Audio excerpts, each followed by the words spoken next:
Hello, hello.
The fire has burned for 2 full weeks and only 12 squads remain standing. Welcome to the grand finals of the Free Fire Max Asia Invitational 2026 Spring. Today, we wipe the slate clean. This is Champion Rush with no game limit whatsoever. South Asia's Thunder, Southeast Asia's Fury, everything on the line. One final day of war. Only one team will rise through fire to be called champions by the end of the day. Welcome, survivors. My name is AJ. I'm the Mustachio down here with the one and only Lucifer, about to burn the day down with our might. Yes, indeed we are, because today, as you said, it is the Champion Rush Day, and on top of it, only one of these teams who've been playing for so long, either from the South Asia Plains or who made it from the main event, will be crowned for all the efforts, for all the toil that they went through. Finally will be crowned as the champions. Who is going to be Asia's kings? That's what we're going to be unveiling at the end of the day. Whether on top of it is going to be in the 5 games, 6 games, 10 games, 12 games, there's no upper limit. There's no roof to destroy. It's all for everybody and open for all to get this. Absolutely, man. No upper limit, like you said. Does it end early, though? Do we have one dominator that starts off hot, continues hot, activates Champion Rush, and just says, bye-bye, buddies. The 15K USD is mine, and they walk away within the 4 or 5 games that we have out here. And 4 or 5 games could be asking for a lot, right? Because of what Dewa United has been proving that they can do. Maybe today is the day Reverend X Spark goes back to their winning ways. Maybe today is the day Reverend X Spark plays the grand finals like they play an opening day, or maybe even a point rush day in terms of point collection. But of course, ladies and gentlemen, boys and girls, speaking of point rush, the teams with 80 points will activate Champion Rush. So it's going to be a mad dash to get there. And after that, the first team to get that booyah will be crowned champions. And like Lucifer said, no upper limit. There are no maximum number of games. By the time we crown the champions, we will not be looking at points, but we will be looking at who manages to achieve these conditions. We keep talking about if there is a roof, right, to something to blow apart, right? As no, there's nothing like that. That's the best part. Here in Free Fire Max Asia Invitational 2026 Spring, if you become the champions, you get all the bragging rights, you get to be the Asia's best, and on top of it, you get this hefty briefcase that every other team was fighting for. 18 teams in our South Asia Plains, 18 teams in the main event, and the last 12 right as are now surviving to just get this first place under their belly. But with that, we will, yes, have a lot more podium finishes. The team at the second position will get 7,500 and the third position team will be getting 3,500. This is a major deal. You end up in the top 3, you will be the podium finishers of FFAI 2026 Spring. The minimum you walk away with is 1,400 USD, and that's a lot of money. How heavy your briefcase is will be determined by how many points you pick out there, at least for the start, before you activate the Champion Rush. How do you climb up? You hit the booyah, you walk away with 12 placement points, 9 placement points for the second spot. You minus off 1 point for each consecutive position you hold on the leaderboard, except the very bottom. 11th and 12th gets you no placement points at all, but every elimination counts for 1 point. Points matter at the end of the day. And on top of it, we were talking right before we started the show as well, to be very consistent. You need to make sure that as quickly as other teams are right now grasping towards the Champion Rush, you are treading in that same fashion and the ladder. And if you're able to do it, especially with another criteria, is the one unique active skill, which everybody, as a viewer, as a caster and a player, has been loving it, because you are bringing something new to the game every time you step in, with the difference in terms of the compatibility of the various active skills within the team itself.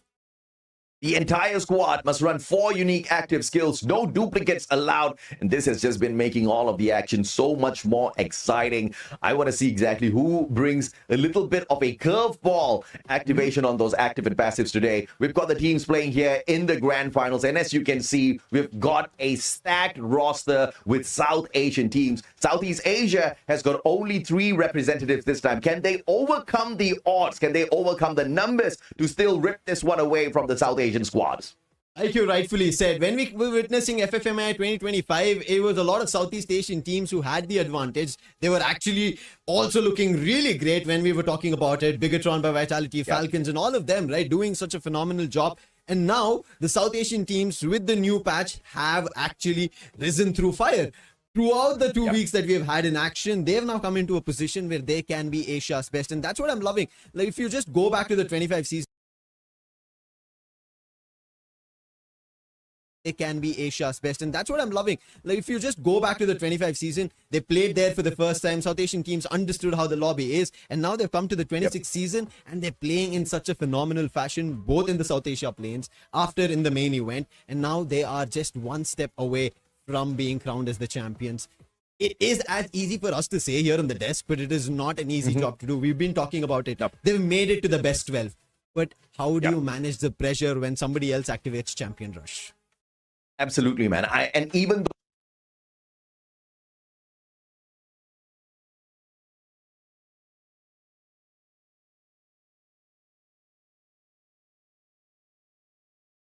though we had a breakout run by Dewa United, I would say that it's still inconsistent your play, because when they come across you on the battlefield, it's literally do or die. Today, even Dewa United, they are not safe. The race to 80 points, it's not going to be easy at all. Everybody wants this. It's a difference of $1,400 and $15,000 at the top. That's literally almost 10 times the prize pool from the 12th position to your first position champions. So there's a lot that every team is going to be gearing for. But one more region I want to kind of talk about this time is going to be the Bangladeshi teams. Last season, we did not see them at all. This time, we have, yes, one from the main event, but also from the South Asia play-ins. That's Extreme X. This team, commendable in terms of their performance. And I don't know how, by the knife's edge that they've been qualifying all times, AJ. Yeah, Extreme X has been impressive. Straw Hats just a little bit more, right? I've been very impressed by the rotations of Straw Hats getting into that final circle, playing for the top three sometimes. They do have a booyah to their side. They've got a 25% top three rate, which is very fancy for a squad out of Bangladesh trying to prove themselves. And I think Straw Hats have done that so far in terms of showing us exactly what Bangladesh as a region is capable of. And like you said, Extreme X refusing to give up no matter what the challenge is, be it at the South Asia Plains or at the main week. But these are the team lineup, ladies and gentlemen, boys and girls, for the 12 squads that are going to be joining us. You've got Dewa United, Forest, Team Hind, Expand, as well as Autobots Esports. And I would say all four of these squads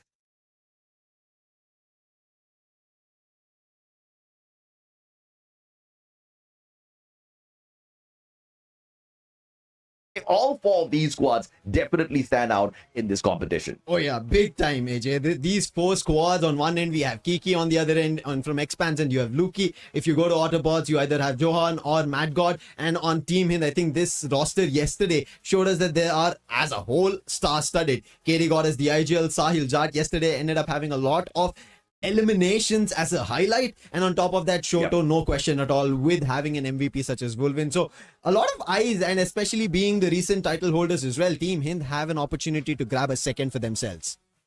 Yeah, no doubt at all, man. You've got Straw Hats, NXT Esports, Team Aki, as well as IQ Total Gaming.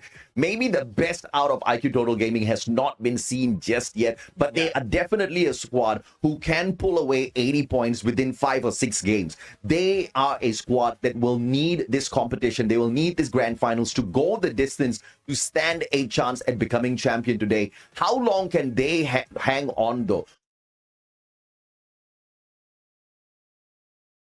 Or can they speed up the process by getting a couple of booyahs within the first 4 matches in itself? Because IQ Total Gaming does not look like a squad that wants to sprint to the finish. They want to make this into a marathon. They want to jog first at the start. But do they have enough time in the grand finals? I agree on that point. IQ Total Gaming have not had a great run. There's not been a sprint race for them. It's been a marathon, and then they've managed to figure things through. But along with them, the team who's also managed in that same direction is going to be Godlike Esports. Everybody expected them right at the gate to be performing like how Revenant X Spark on day one did. Get themselves multiple eliminations and booyahs, table topping in the South Asia Plains. However, Revenant X Spark had a problem. They could not perform in the similar way they did in the South Asia Plains in the main event. So some troubles over there. I hope they did refine themselves on whatever issue that was caused in the main event. Now that they've made to the main event's grand finals and one step away, this is their opportunity to strike and win. I find Revenant X Spark very suspicious because this is a squad that can get those eliminations. We saw it at the South Asia Plains. We saw the aggression out of Revenant X Spark. And later on in the main week, Revenant X Spark took their fingers off the triggers unless they were forced to. They were kind of trying to lay low as much as possible, focusing on their placements within the final circle instead of looking for elimination points, which I think we are going to see the opposite of. We are going to see Reverend X Park go back to their elimination ways today whilst looking for that final circle, and I wonder how they're going to fare at that. Because Reverend X Park, although they were fairly far down the 12 spots, they do have a lot of placement points, outplaying some of the other squads. But this is the race to Champion Rush. The data tells us that by the time we get to game number 6, 11 teams would have activated the Champion Rush condition already. Do you believe these stats? I kind of maybe think yes. Deva United Horrors, as you can already talk about it, with 4 games, they should be able to get it. If you check their past record, yes, yesterday they were not all out. However, in their day, they played day number 2. In the 3 games they were able to play, they secured 90 plus points. That gives us an idea they should be securing in game number 4. After that, in game number 5, we have 4 more teams, Team Hind, Expand, Autobots, and Straw Hats. So totally, at least at the end of 5 games, we'll have 5 teams with the Champion Rush condition activated. But from here on, yes, if we go all the way towards the 6 games and we end up seeing all the teams activating the Champion Rush, there could be an opportunity. Everybody's gunning for it, but I feel like we might get restricted around our game number 6 and 7. The Champion Rush curse. Do we see a repeat of the Free Fire Max Asia Invitational 2025? The first team to activate Champion Rush at Game 4 was Bigotron by Vitality from Indonesia. Exactly what seems to be the possibility today. Dewa United Horrors, very aggressive on the points. They could activate it early. What we just saw on the image shows you exactly that. But can they close the game at Game 5? Or will we see somebody else kidnap it just like what Avita KDC did? They managed to activate their Booyah after getting their Champion Rush condition. It went all the way down into a game number 8. Do we go the distance? Do we have even more matches today? That's going to be a big question there, Lucifer. I mean, this is actually a really good screen to kind of talk about, as you already mentioned, right? They were United Horus. Are they going to be cursed just because of what happened in the last season of FFAI? Or are they going to make sure that doesn't repeat? Because as we did see, right, the race to the Champion Rush, around getting 80 plus points for teams, we did see around the 5 games, 5 teams end up activating it. If we go to game 6 and 7, all the teams should get closer to it. But with that, let's see on which particular games, because the maps are in front of us, the game schedule, and we are going to start on Bermuda, AJ. We're going to give everybody an even ground. From there, immediately jump to Kalahari, Sniper's Haven. Absolutely. And then, of course, we head on into Solara, where those slide rates will make a very big difference for rotations. Next era, where we can definitely see those M590s and Mag 7s come out to play a little bit. And Purgatory, you know for a fact Neptune's going to be hoping for those skewed flight paths just to bring in an extra layer of drama for our grand finals. Do we get to see a game number 6, 7, or all the way down to 10? Do we end this one early? There's always a potential for that to happen. But as we all know, and as we've already mentioned at the opening of the show, it's easy to understand the rules of the grand finals and Champion Rush. It is not easy to make it applicable when it comes to those points, because everybody is equally as hungry as the other, and in such a lobby, getting to the top could be fairly easy. Staying up there, getting that final booyah could be close to impossible for some of these squads. Yeah, we just saw it, the curse. There could be an opportunity that somebody else flies and takes it away, steals it under their nose itself.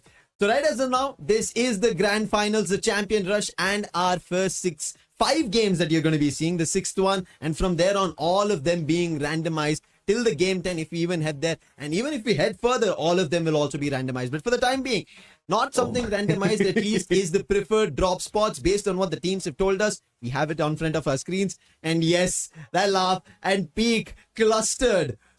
6 teams! This is grand finals, and we have 6 teams who say that we are going to go to peak. Yeah, that's why I'm saying it's just going to be all-out drama today. It's going to be very difficult to predict who gets to dominate, because when you've got 6 squads here potentially going in for the hot drop close to Peak and Kota Tua, there's a high probability of a third party, of a fourth party, early eliminations on the squads that we think might be able to dominate, because the teams at Peak are not small squads, right? You've got Godlike, you've got Expand, you've got Dewa United, you've got Team Hind, you've got Are we throwing in all the Titans to Peak straight up from the very get-go? I hope we are, because it's about to get exciting, my friend. Imagine if this actually does happen in the very first game. You have no idea that race to champion rush criteria, we can completely throw that into the dustbin. We can just trash it out. That's how it look in the very first game. But still, there's one thing that Deva United Horus, in comparison to other teams, have showed us is if they don't have their game number 1 really well in terms of how they would have wanted to conclude it, they still pick their pace up in game number 2, 3 and 4 and still will manage to make it. So I'm looking forward to how Expand started their main event. If they can do that, if they can replicate something like that. And after figuring out of how the lobby was, AJ, we also saw Team Hind figuring things out in the very second game in the main events day 1, getting their booyah.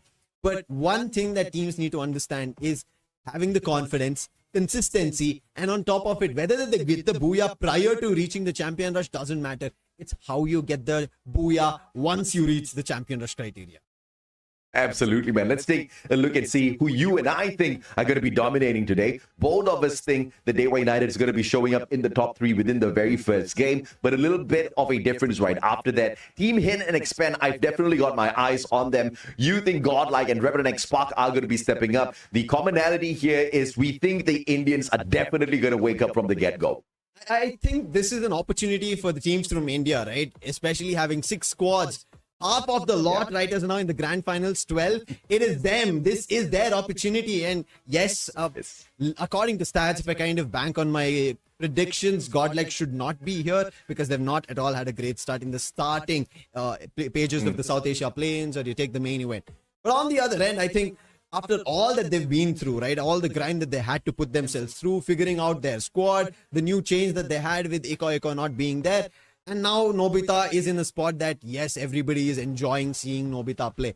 On top of it, Revenant X Park, I think, had to be there, just kind of banking on what they did in South Asia Plains. And you mentioned, right, maybe they did not go all out in the main event. They had something that they were holding back on. They just wanted to make it to the grand finals. And that is the only basis I have, knowing what X Divine can do. And you mentioned, they always managed to make it to the top 4, top 3 in the final battle in terms of their rotation.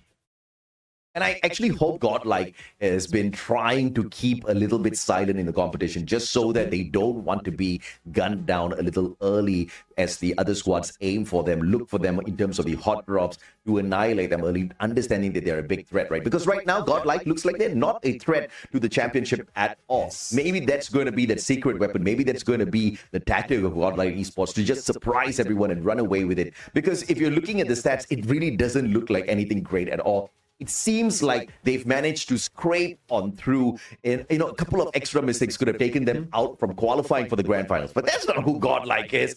I think we're going to see a little bit of dominance out there from Godlike and the other Indian squads. Let's see exactly what we find here at Bermuda as we open up game number 1. Things are definitely going to get a tad bit dicey. I would not be surprised to see a final circle with maybe 10 squads still alive by the time we get there. This is the grand finals of Free Fire Max Asia Invitational 2026 Spring, and as you said, we are hoping for seeing 10 or all 12 squads in the final 5. That's how interesting today it is going to be. All drama, all chaos, and there are going to be a lot of thunderstorms brewing because of the bolt makers called in. The flight path starts at Shipyard, ends right ahead of Mars Electric. But do we end up seeing 6 squads all clash it out at peak? A very nice IQTG, choosing Riverside and Mill instead. Truly understanding, truly reading the game and understanding they might have a very big chance of survival here if they rotate a little bit later on. But Expand, they were united, Godlike. They do not want to listen to the others. They want to dominate peak. This is looking like it's going to be very rough for one of these squads very early on. 4 squads right now have dropped at peak. And it seems like they wanted to start it off. It doesn't work. Wolverine gets taken down. That's an early elimination. And Godlike, this is their control point. This is their stronghold. However, Yogi's been found from Kiki. And that's trouble as he confirms that as well. So a little bit of eliminations being exchanged very early on.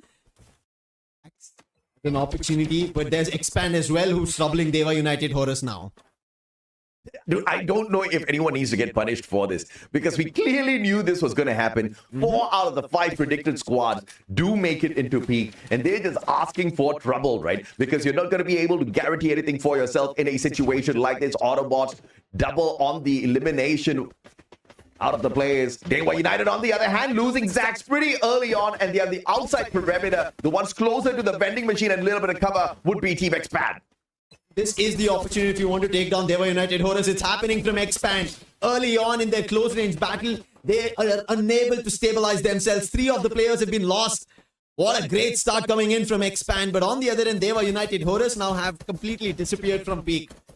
Expand, great start, 3 eliminations, and now have spotted Team Hint's player. I think that was either on the roof or the edges of the maze. But great play to start things off for Expand. Marco brings his buddy right back in here. Team Aki, on the other hand, spotting out Autobots. Them really low. Winchester in hand. He's been marked by the Moko already. Reset going in. Force Venom to reset. So he's gonna be right back on the flight path in a little bit. Expand, on the other hand, picking up elimination number 4. They need to get to the vending machine, but look at who has arrived. Extreme X, the mini jump pad, right up on the roof now at peak, looking to see if they can get lucky with the numbers here as they look at Expand. Up big first shot will not find the connection. Flicker had the VSK, did not use it. This is unbelievable. Oh, there it is. Finally, he was waiting for the opportunity in a peak.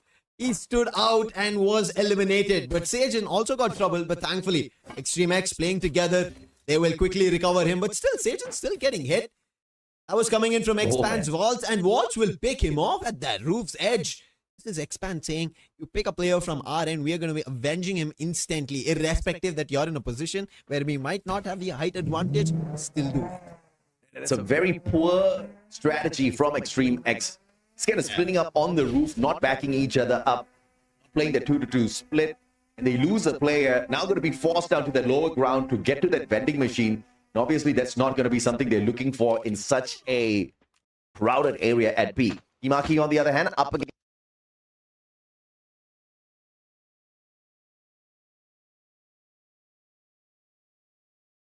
Autobots. That went very well for the squad, and now they fully command Graveyard, but there could be a rotation.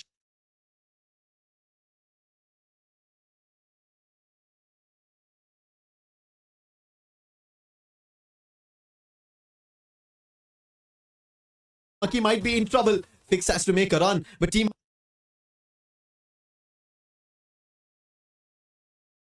And he gets the drop. Aki wanted the chase. And Autobot showing them exactly what awaits them if they want to keep pressing on, asking them what they are capable of early game. 7 eliminations, make that 8. As Mad God gets his well-deserved quadra elimination. This is amazing coming in from Autobots, but Godlike wants something similar. Nobita this time, now with the right weapon, just a mini Uzi, but Nancy quick on the Vector revive and will confirm the player from Extreme X. But as you did mention, it seemed like a couple of bad decision and hasty ones are being pulled off from Extreme X, and it's not working in their direction. Licker wants to get close, and yes, he does, only to just get his player back up. But Tussine's also not yet brought back up. This is, yes, their own fault because they've not managed to get enough coins yet. Okay, all right. They're backing away. I thought they would just stand there, shoot those players down. They had the right guns in their hand. Fortunate that Extreme X does not continue to farm on Godlike, because that was the opportunity to put a very early end potentially to the Indian squad. And Kiki showing up at the right time here. Dewa United for a little bit of revenge. Now they spot out Straw Hats as well. Shots from afar. Extrove looking for that reposition. Not's going to be in a little bit of trouble. He's leaving the rest of his buddies, cutting a lot of distance between him and the Straw Hat squad, who do back away, not wanting to engage so early. Deva United Horus, after their couple of losses that they had at peak, now have moved towards Bhima Shakti Strip and now held in cage. Straw Hats, they're stuck. They've, yes, glue walled themselves inside the compound, but for how long? Deva United Horus have their eyes on, and once Deva United Horus find an opportunity, we know all of them together will jump in. And that's all they're trying to do for the time being. UAV sent out from Straw Hats. Nothing much on the other end of the compound for Straw Hats in terms of information, but Expand, they're also getting close by in the same position Deva United Horus are, and Deva United Horus are actually retreating. They're moving back. They're letting their position at Bhima Shakti Strip be somebody else's. Understandably so. Dewa United not on to a great start here. They understand that they need to go back into their looting phase to be battle prepared when they bump into these very aggressive squads today. Dewa United Horus finding out the rough way that this was not going to be as easy as they initially thought. If that confidence was not overstacked at peak, I think that we would see a very different version of Dewa United Horus at this point of time. But because of the early engagements, squad now backing away. Still very early now game. 12 squads 44 players. It's close as we will get to a fully stacked lobby. Nobody wanting to go down just yet. Now it's the battle between Straw Hats and Expand. Expand had a great start at peak. 5 eliminations in total vaults. He's the man if he wants to start off opening in terms of elimination. And he's already made his way in with his teammates. Little Plushy will try to hold them off. That was well played coming in from Straw Hats, but they're still right now stuck in one position. And they were United Horrors. They were waiting for this, I guess, and they make their jump. Adrian right now holding at the windows. There's a North and Zaxxon now. Straw Hats or Expand. Both might be in trouble. Depends on the decision, the fight that's taken ahead. Again, the rematch between Dewa United and Expand might just break out here. Expand backing away slowly. They have to get a little bit faster if they want to survive this. Flanking around towards the right-hand side. Dewa United looking for the entry. Riptide Rhythm. No, the Valiant Dash will break down those defenses, but North was not tickled by the move at all. That A124 on standby. The thrill of battle is waiting to be popped here by Dewa United. It's all about the shot call. They just want to see what's happening around them before they make that move. Reverend X Spark, on the other hand, Vincent finds Buru from the side of Hora. That's not good for the Nepali squad. And Hora are moving to another trap of a lot of eliminations. Their two squads were already trying to find an opening. While they've lost one to Revenant X Spark, Hora, if they don't understand that they moved in the wrong direction, it might invite a lot more teams to fight out here at Bhima Sakti Strip. And that's what Revenant X Spark are doing. Deva United Horus, they are waiting for a chance to go in through that opening. They finally want to decide, but Hora, we already spoke about it. Very small compound that they're stuck in. But Revenant X Spark, I think they also got information. They decided to move in the other direction. The UAV used and they're backing off. I was about to say Reverend X Spark about to play with fire. Just getting into a situation where they could get caught out. Chasing after Hora could have been a very early end to Reverend X Spark. This is where you see the maturity coming out of the Indian squad, choosing the rotation into a defensive spot first, acknowledging that this is a chaotic lobby. 12 squads still alive. Straw Hats, no eliminations just yet. Dewa United knocking on their windows just moments ago. And now Dewa United going in for the matured decision making, backing away to look for a defensive spot. It was clear Straw Hats were not going anywhere. I don't know if this is a blessing for Straw Hats or the other teams not getting taken down while they were waiting to eliminate Straw Hats. First it was Expand, they backed off. Dewa United made a jump, now they've been backed off. Revenant X Spark decided they wanted to chase Hora Esports, but they also decided to move in the other direction. However, one team that's been chasing and they've been clinging to the backs of Team Aki is Autobots. They've been picking them every time in the direction that Autobots are moving. They've been finding players of Aki. Already Autobots at a total of 12 eliminations. This is game number 1. We were talking about Dewa United, we were talking about Team Hind, Revenant X Spark. Those should have been the teams taking up points. Expand. But Autobots, they've gone all out in the game number 1 itself right as of now. All out in game 1, all thanks to Aki, you can say. Adrian, they've got the electrotherapy connected. Zach's powering him up. Adrian tagged up. He cannot make a mistake here. Adrian still pushing on forth. Kiki gets Shoto. Dewa United getting a double here. F24 in perfect performance out of Kiki. Sahil Jat with the God. Nate takes Zax out of the equation, but Dewa United not stopping just yet. Adrian with the M1014 going in level 3. Not drops him. And this is Team Hind getting annihilated early. Exiting in the 12th spot. Unfortunate here for Team Hind. They were United Horrors. They were just backing off, and then Team Hind decided to take up a fight. And we were talking about the thrill of battle A124 that they were United Horrors had. And it was just timed really well. And then they dashed in right towards the players of Team Hind. Sahil Jat tried his best, but it's not going to be enough. But on the other end, it feels like Autobots, they've not had enough. 12 eliminations is not enough for them. They move closer towards Bhima Sakti Strip right as of now. And everything right as of now is unfolding at this one position that Straw Hats took. Extreme X now battling with Dewa United right outside the circle. At the very perimeter stands Dewa United. Adrian, M1014, souped up already by the Enhanced Hammer. 2 players down on the ground. Dewa United going back to their annihilating ways. Found 2 players already. Flicker with a sliver of health. Cannot save the rest of his buddies. Does he have a mini jumper? Flicker caught out. Flanked around, and Kiki with the final shot in. Annihilating Flicker. 2 squads out in succession. Team Hind, Extreme X, both annihilated by Dewa. This is why you should never allow Dewa United Horus to start things off. While Expand had an opportunity to eliminate them at peak, almost they tried their best, but Dewa United Horus understood, backed off.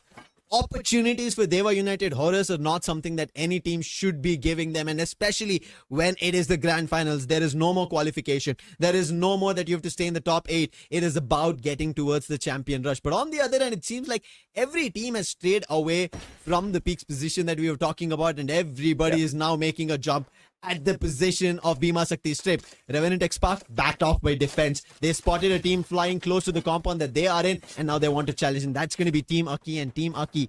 Initially, they had a good start, but right now, they're getting challenged. Autobots already troubled them. I don't know how well they're prepared for this battle with Revenant X-Pac. Yeah, Revenant X-Pac needs to make a decision here. If they go in for the annihilation onto Team Aki, I think their probability increases as far as the Booyah probability goes. Because Team Aki backstabbing Revenant X-Pac will not be good for the Indian squad and their chances of walking away with a Booyah. So far, Deva United and their players are on fire with the damage, annihilation of those glue walls. You name it, they've got it. Revenant X-Pac want to catch the same train in terms of eliminations. They've had only 3. And that was also with a couple in chase where they were trying to move towards Hora. X-Divine, we've always talked about this man. He's been bringing his team towards the last and final few circles. This time, what can you do? But for the time being, Godlike, after they get troubled by Aiko Total Gaming, now they want to defend that. But Deva United Horrors, they see that jump from Godlike.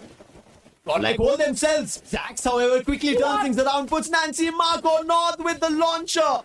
Godlike, they thought they're going to be safe on the compound, but instantly get eliminated. Deva are going on a spree of eliminations, dominating every squad they spot. This is what I was talking about. That absolute chaos as we get towards the end of the game. 10 squads still alive and kicking. Anywhere you jump, you could just bump into a bunch of annihilators. In that particular situation, it was the annihilators that jumped on in. They were unstoppable at this point of time. Godlike not looking very godlike in that engagement. Gateway United have got a great advantage now with that high ground. IQTG with a great spot, a boulder and the monster truck for the reposition. Shanky's going to get left behind though. Can he stay and help the rest of the squad with his positioning? But great positioning overall for IQTG. Have a truck for the time being, and on the other end, Hora, they're in big trouble.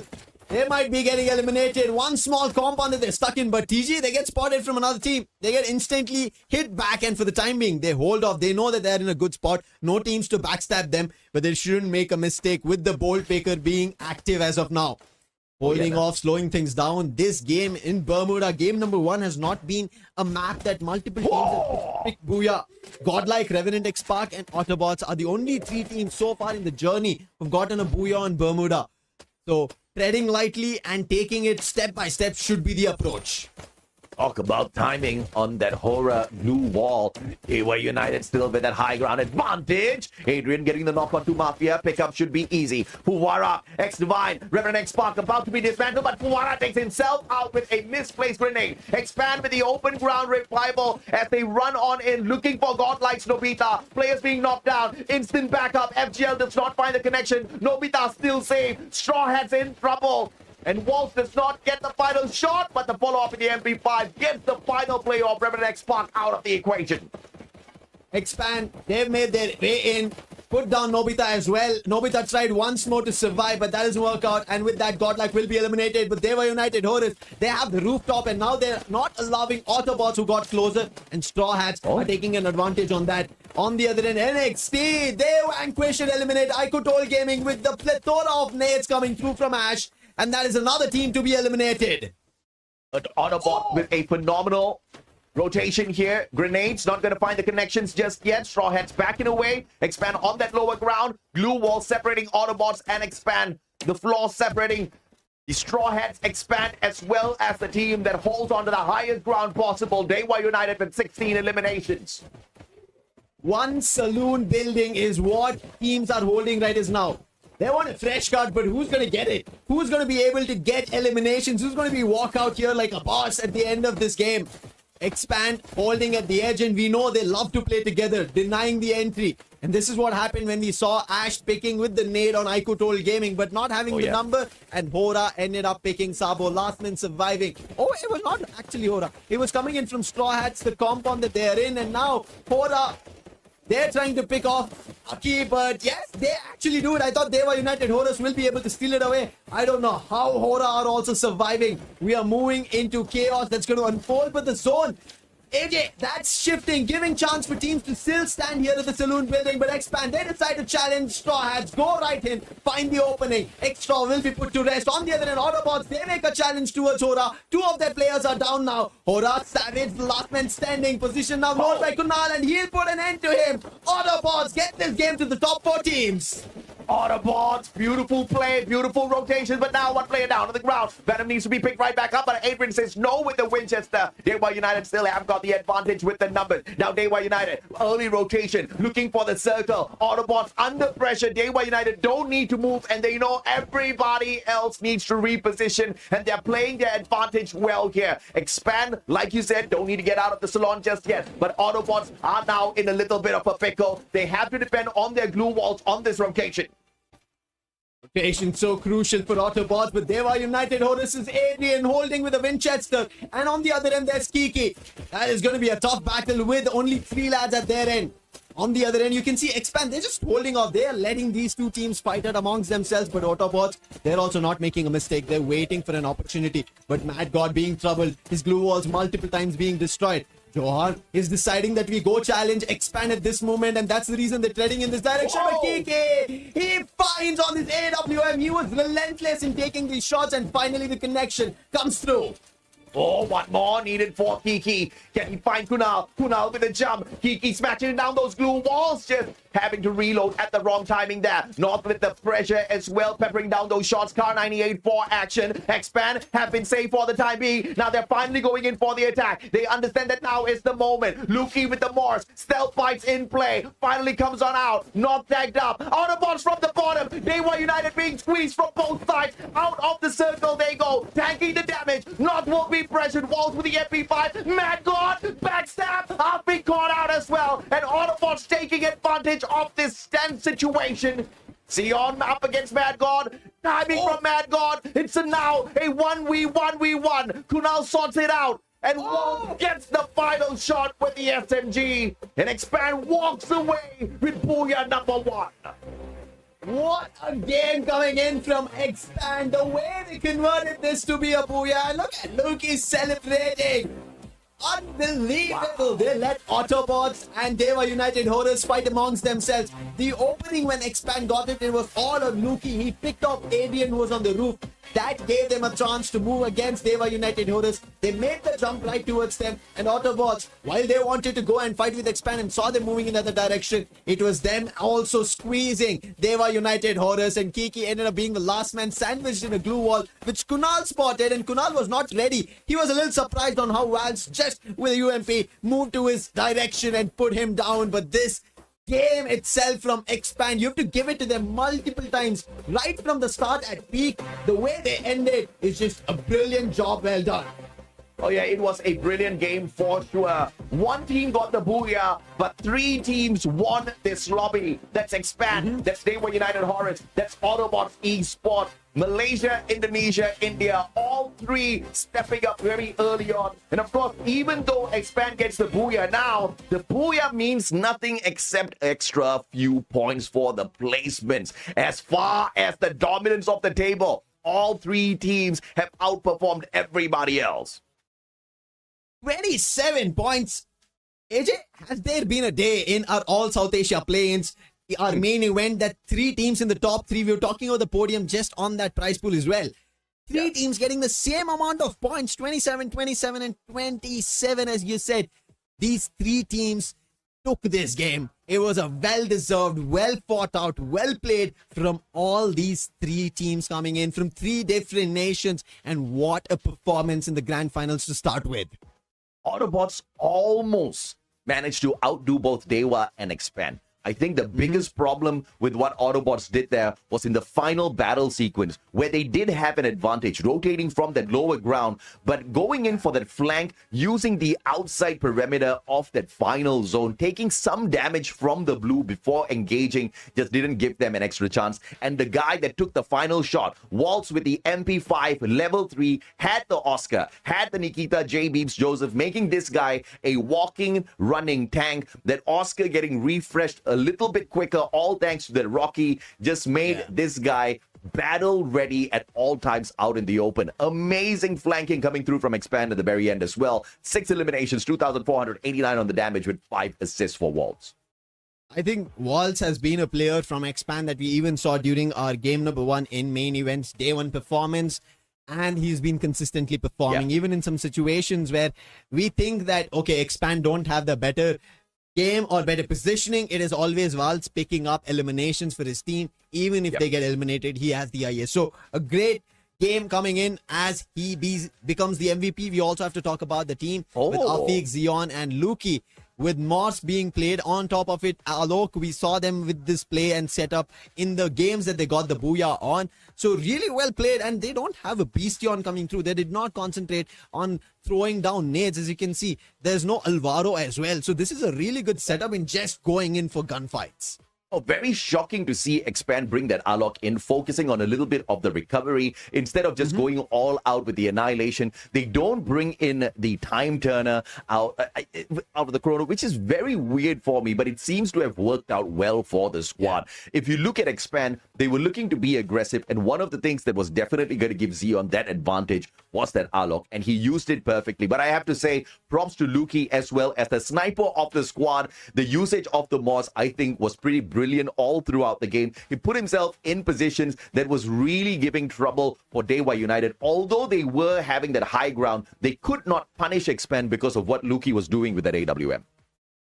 This is one of the reasons that we are kind of talking about why Moss has become so crucial, especially for snipers. But let's talk about Expand. They started in Circle 1. We saw around peak of how they were trying to deny Dewa United there itself. They were the first team. Got 5 eliminations in their name. But look at Autobots. Initially got a little bit of trouble coming in from Team Aki. Then they decided that when Team Aki decided to challenge them, they put them all down. One after another, Autobots went behind Team Aki in manners that Aki never thought. And most of those Circle 1 eliminations was all because of Aki gifted towards Autobots. But as you said, yes, in this final fight, coming and breaking down towards Bhima Sakti strip of how it unfolded. Straw Hats, unfortunately, holding that position for far too long, that one saloon compound. We're talking about it, right? If you hold a compound, your position is known. You better find another approach to it or defend yourself so well. Expand charged right into it. Extra gets taken down, and from there, Straw Hats completely broke down. They couldn't do much as the defenses started losing ground, because in that same position, they used so many glue walls from the very beginning till the end of the game. And I want to say that Autobots performed well mainly because of the points they picked off of Team Aki. But I have to say also the rotation within that final zone battle was very important. Autobots was outside. Godlike was shooting at them from the back. You also had Expand to worry about right within the saloon itself. And Autobots held their ground with those glue walls. Those were some of the best plays we have seen out of Autobots in terms of survival, as well as trying to take advantage of that situation. There's a couple of lapses within that final battle that did not give them the booyah, but as long as they can maintain this sort of a performance with the numbers, getting that champion rush condition activated should not be a possible, should not be so far from them. Refinery this time, just like Peak, about to be lit up by these big squads again. I don't know why, but they go in for a fight. But thankfully, this time when we started this off on Bermuda, none of the teams got eliminated. And as you rightly said, right, there's going to be drama unfolding, and we want to see around 10 teams in our final fights. Yes, that happened here as well in Bermuda. It might go down in Kalahari as well. And looking at Team Hind, they had an opportunity, but the unfortunate positioning in terms of them having a fight at right in the head-on with Dewa United Horus. And in the very early game, the 2 teams that got eliminated were all kudos to Dewa United Horus. Unfortunate for the teams who lost it, but Dewa United Horus, that confidence gave them the final fight opportunity. If not getting sandwiched, it could have been their booyah as well, AJ. Yeah, I think one of the bigger mistakes that the squads definitely need to think about and fix in the future is looking for these circles early, because one big mistake that teams like Godlike or Team Hin made, Extreme X made, was the late rotation. And when you're late into such a tight compound on a map like that, you're not going to have a safe spot. Everybody's going to be shooting at you because you're out in the open, right? We've got our predictions for this next matchup as well, and I think we are on absolute sync right now, except for the Autobots part. I think India is going to rise up big time this time round through IQ Total Gaming, Revenant X Park, as well as Autobot.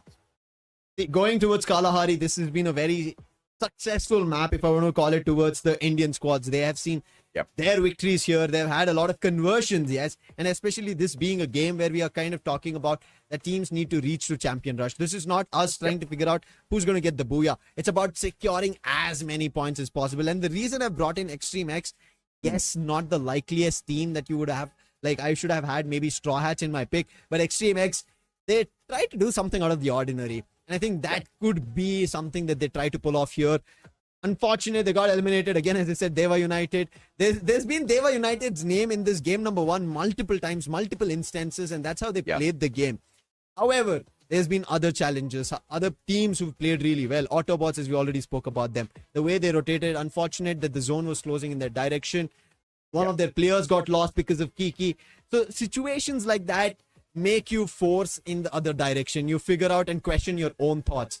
But still, that you're picking up points should give you enough confidence as you move into the next game going through. But it's Kalahari. Now in Kalahari, there's at least 5 teams out of these 12 that have gotten the booyah, and Revenant X Park have gotten their booyah twice in the overall South Asia Plains as well as right now main event. So Revenant X Park, if they go back to their winning ways, this is their opportunity to strike back into the points. Absolutely. Total Gaming, on the other hand, have a little bit more of consistency on this particular map. IQ Total Gaming with a possibility of a booyah here. Of course, that will definitely come in with a little bit of a disclaimer. As long as Malaysia and Indonesia does not make it into that final circle, right? I think Expand has been great with the rotations. And as we have always seen, Dewa United Horrors just a couple of steps ahead of the other squads, getting into a better spot. Even when the final circle started shifting, you saw Dewa United. First of all, they already had a great spot to move from, which was that high ground advantage. They were able to scout out all of the other areas. The moment they got information on where that next circle was going to go, they could already put together a great idea as to when do we move, where do we move, keeping themselves at the very top in terms of possibility for a booyah. And you look at the others, they just didn't have a possibility like that. Although Autobots were great with their rotation, I think they doubted themselves a little bit. They should have stepped into the house. They should have taken the fight up against the other squads, because they're definitely a team that engages very well up close and personal. We'll have to wait and see what happens here in this Kalahari map, because I think it's going to be as chaotic as the first one. And I do have to say, because it was so chaotic, the teams that dropped out early, it does not mean that they're not ready for this grand finals. It just means we have a damn good lobby on our hands. Indeed, it's a brilliant lobby right as of now. You cannot predict that, hey, this team's played out really well in game number 1. They're going to continue that in game number 2. It could completely and drastically flip in other teams' direction. And one of the teams I want to talk about that held themselves off is Hora Esports, the team from Nepal. The compound that they were stuck in, chased from Revenant X Park. They chased off even IQ Total Gaming. None of the teams who tried to battle, just like how Straw Hats held themselves. Even Hora held their position for quite far long. But however, compared to Straw Hats, Hora picked up a lot more points in their name. So I feel like Hora, if they continue that and this time maybe open themselves to a compound where they have a lot more control, a lot more options to fight for, they could have an opportunity to go grab a lot of points in their direction. Now, Hora Esports would want it because they're the only team from Nepal right as now fighting. We know what these lads could do. They will try to challenge. Going into Kalahari, snipers have their land laid out for themselves. Absolutely, man. It's all about the snipers here at Kalahari and how you move out there on the battlefield. Do you get to dominate early? Do you get to eliminate some of the top competition early as well? We'll have to see. And if you look at the snipers, Dewa United's Kiki has definitely been on a phenomenal performance so far in the competition. Right after him is Luki and IQ Mafia. These 3 players, we have to keep our eyes on this time round. Can IQ Total Gaming get to the top? The very first hot drop in itself, it looks like it's going to be between them and Revenant X Spark, with a potential early clash out of Santa Catarina into confinement. I think this is a decided thought that Revenant X Park have taken because they know that iControl Gaming always drop down to Santa Catarina, but they decide that they will retreat back, confine together at confinement itself. On the other end, Team Hind have actually taken a little bit of a split drop, and we can see KD God might end up fighting with one of the players who also taken a split drop. That is going to be Voodoo. This is just between Stone Ridge as well as the sub. Very interesting positions, but if you kind of tie and talk about clusters, there's only one that is going to be at Maze. That's Expand and Extreme X. That's going to be fighting right now in the very first start of Kalahari. Expand and Extreme X. Extreme X was not very extreme in the first game. Can they charge up this time around? Do they have the right guns in hands? I'll pick with the BSK early. Luki picking up the AUG. This is about to be trouble for the side of Extreme X, who don't seem to be having the best of weapons in hand. They've got an SMG on hand. Rusty needs to back away alongside Flicker, who still has not managed to find a sniper for himself. Rusty tagged up. Waltz moving on forth. They're saving their active skills. Luki finally activates that stealth bites. He's got eyes on both Flicker and Tusin getting into position. Optic on the other hand. Mini Uzi and the backstep of the XM8 gets them Flicker first off. Tusin going in for the revival. Ice Grenade will find that first tag. A124 popped at the very same time. And it looks like the thrill of battle will keep Expand back to Sin for that revival. Looking for the coin machine first because the man was dead broke. This might have been the end of Extreme X. Could not pull away that revival in time. He did not have the money and he went for the coins, made a jump, but he was not quick enough to at least use that coins to get a player back up. On the other end, quick enough to get an elimination. This time is going to be Nancy. Did get denied previously when they were making a jump from P towards the saloon building. This time they will quickly grab only one player from Deva United. Horus, Godlike, have a total of 2 eliminations that have accumulated and now are comfortable in a position they're holding at command post. See what they get work off of this one. Godlike at command post means great big advantage at the very start. They've got a vending machine for those upgrades. Expand back and away from the Straw Hats. Straw Hats knows what's good for them. They will not go chasing after anyone. Luki with the stealth bite once again activated early. Team Hind with the fight. It is Hora Esports up against them. Savage and Shoto taking each other down. But Team Hind has got back up here. Once again, the pickups. Parsi's beautiful card play. But again, Team Hind, Shoto saving him. And now Farsi's under attack. Riptide Rhythm breaking down his defenses. Drogon in hand, has the cord, turns around, fires those shots. But Team Hind, right place, right time with a little bit of interference from Godlike as well. Team Hind, we spoke about this earlier itself. Stone Ridge to the sub, there could have been a battle a little early as well, but it didn't happen. Eventually, it did break out, but an advantage of Team Hind. On the other end, the battle for Godlike picking up eliminations is still not ended. It seems like Deva United have decided that they want to challenge, but Deva's Kiki, he picks off the last player from Hora, so that's going to be an early elimination for Hora as well in here in Kalahari. Oh, beautiful. Nobita tracking down with the SKS. Adrian could not fly on away and get a better position. What a shot from Marco. Not finding the connection straight to the head. He gets annihilated. Godlike looking a little bit different this time around. Looking for the hunt on the rest of the Dewa players. Question is, can they find them? Kiki with the stealth bites, and he is out of there. Deva United have not been very successful in this very start, but on the other end, Expand have been, and now they're fighting with a couple of players from Team Hind. They push up to a total of 7 eliminations, already have a hit list. That's going to be pointing on Straw Hats. On Straw Hats, they were behind. They were trying to chase from that Maze's position that Expand are now traveling on. On the other end, Team Hind, after getting hit upon by Expand, now KD God thankfully had enough money to get in a full revive. Autobots, they would want to go in for a full-on fight, but iControl Gaming, they take the jump pad and make a quick run out of it. However, they instantly jump towards a fight. That's going to be Team Aki. A couple of players did jump up, and TG are going to be benefiting on top of that. And now he'll jump down, and there it is. He will be taken down in the Ohio as well. And iControl Gaming, without suffering any losses, take down Team Aki in a blink of an eye on the platform. But Autobots, though, sending one player in, and this is about to be trouble. They've got the jump pad on their side. iControl Gaming might be scattered in a little bit. Autobots, the best pressure here, and Mad God with the Drogon in hand, breaking down the glue wall now, looking for that backup. Well timed.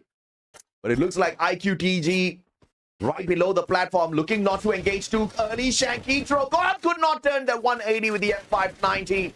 Matt God gets the point off of the IQTG player and delete, easily bringing his buddies right back in for play. It's still Autobots is very first, and same for NXT as well. They did talk about IQTG bringing back their players. One of the players are right now close by to Mafia. Sorry, NXT is a team who's close by to Mafia. X-Pac, they didn't move in the other direction. Hemu, this is what I was talking about. Mafia from the vending machine wanted to make his move in the other direction. Will be easily spotted, picked off as well. But NXT have another opportunity right now. Straw Hats, Hemu on the grappling hook. He did spot them out, and that is going to be a call that his teammates will receive. Shots being taken by Straw Hats, but they're jumping in the other direction, not actually indulging in this fight. Wait, was that a giveaway? Because some of the teams are moving towards NXT, while one of them did take a jump. Oh, I mean, this scattered gameplay all around, man. This player is just not committing in full in for those shots, and him almost got punished going in for those peaks with just 58 HP. NXT about to pay a big price if their players continue to do that. Sabo under pressure. Nail has been turned on, and this is Straw Hats up against NXT. Sabo with a sliver of health, trying to get away. Max 7 pulled out, and Sabo pays a big price for not jumping away. Flanked by two players on the side of the Straw Hats. NXT scrambling. Reverend X-Pac watching all of this breakdown from afar. Straw Hats, what a bait strategy pulled out over there. One of the players were taking a launch pad, and every other player was actually dipping down towards the position where NXT were. Ash, oh no. Did who spot him? Yes, now he finally does. Will take shots with his AC-80. Damaged, very low. Half of his HP is lost. He's quickly going to patch himself up, but the chase is not going to stop. Straw Hats, they were so close to an opportunity in the previous game. This time they want a chance to win it all out. Nero Plushie sent, position gone, damage being done, and there's the charge, and Max 7 again pulled out, and Ash, there's not much he can do and hold off. He was trying to fend from one direction, and on the other, it was shocked, and Straw Hats get their fourth. Beautifully played here for the Bangladeshi squad. Not too far away, climbing into the top three as long as they can get into the final circle. It's exact same performance in terms of elimination pickups. UAV sent out, Reverend X-Pac scanned out. About to scan out NXT as well. This is not complete information for Team Hind. Have to be careful with the info they play off here. Should be able to flank around and pressure Reverend X-Pac, but it looks like they back away. Potentially a full rotation here in NXT. Wild Fox about to be caught out. He better stay silent. Sahil Jat just spotted him. Vincent looks at Katie God. The battle between Reverend X-Pac and Team Hind might just break down if Reverend X-Pac does not back away. Vincent could not jump away quick enough. Gets shot down, and Katie God Riptide Rhythm for the finish up. He will make sure he confirms that elimination. As we spoke about it, every point matters. Team Hind had a good start, but then got almost shut down. Katie God was responsible to bring back the whole squad. They were unable to make a complete decision of who to take down, but Arvon, nice usage of the binoculars coming in. Hemu's position revealed, and Katie God, who just got on Vincent, now on another sniper. Information to Shoto as well, and with the COD, that's one more elimination. Team Hind on Kalahari are looking like they're going to be very, very strong. Absolutely, man. And they walk away with a booyah here. Team Hind definitely needs that recovery after pulling 0 points from that first game. Wrapping themselves up. Expand. Valiant dash perfectly pulled off here, but the glue ball defense time turner to make sure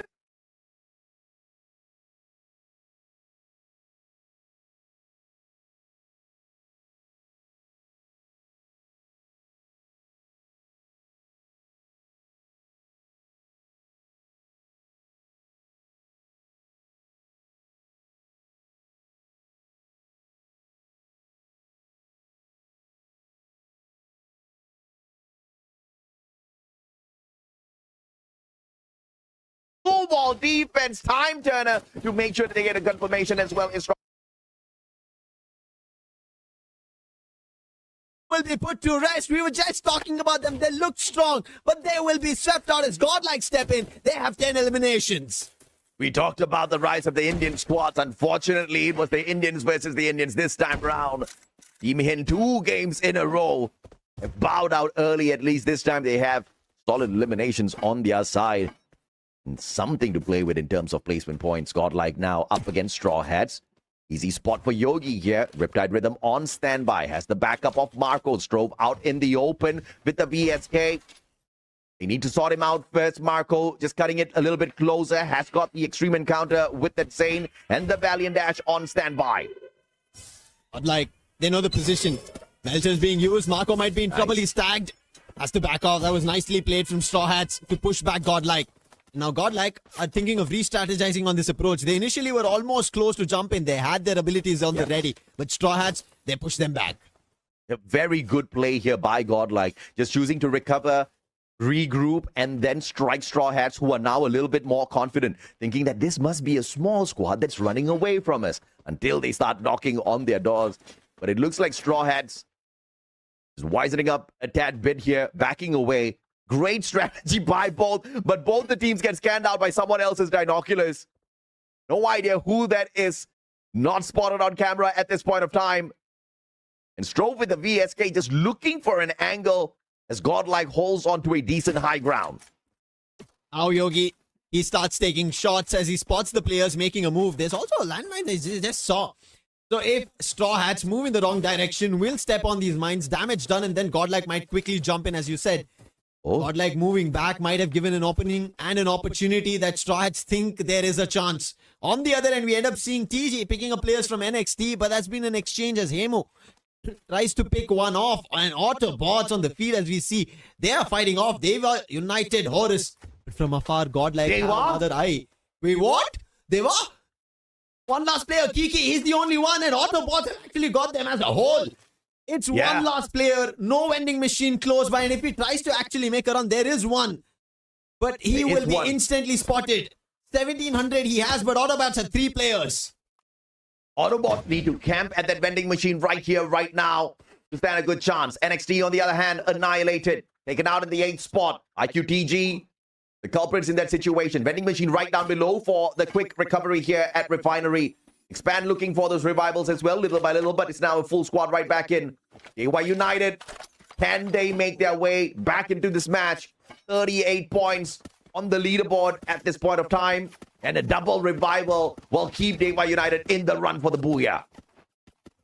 I was almost close to elimination, but right now Straw Hats as well in that close counters. Spotted Revenant X-Spark, they're taking the shots at him. Godlike, they were the ones who wanted to challenge, but right as now Straw Hats, as the circles moved and the zone's about to close, were thinking that they can climb downhill, but it's not going to work. On one end, there was Revenant X-Spark and Expand, who have just gotten the players back up. So on both the directions, it's trouble for Straw Hats to make a move, and nice use of the binoculars. They will know that it's only 2 players. They can actually make a move, and they are attempting for it. Oh.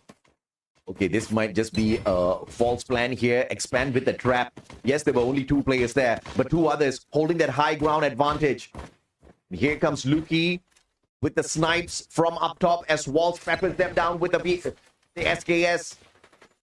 Straw Hats right down at their door, knocking. Mac Dancy on, not the best gun right now. Drops the beat as he backs away. A little bit of an advantage as he recovers. Going in for the flank as well. Luki down on the ground, caught out from afar. Nil with the charge buster. Manages the knock. MP5 in the hands of the Expand players. Going in for the chase. A well-timed blue wall. Keeps them still up on their feet. And Zeon does not turn around. Who takes advantage with the Max 7? And Waltz is making a run for it. Right in front of Revenant X-Spark. This is the end of Expand.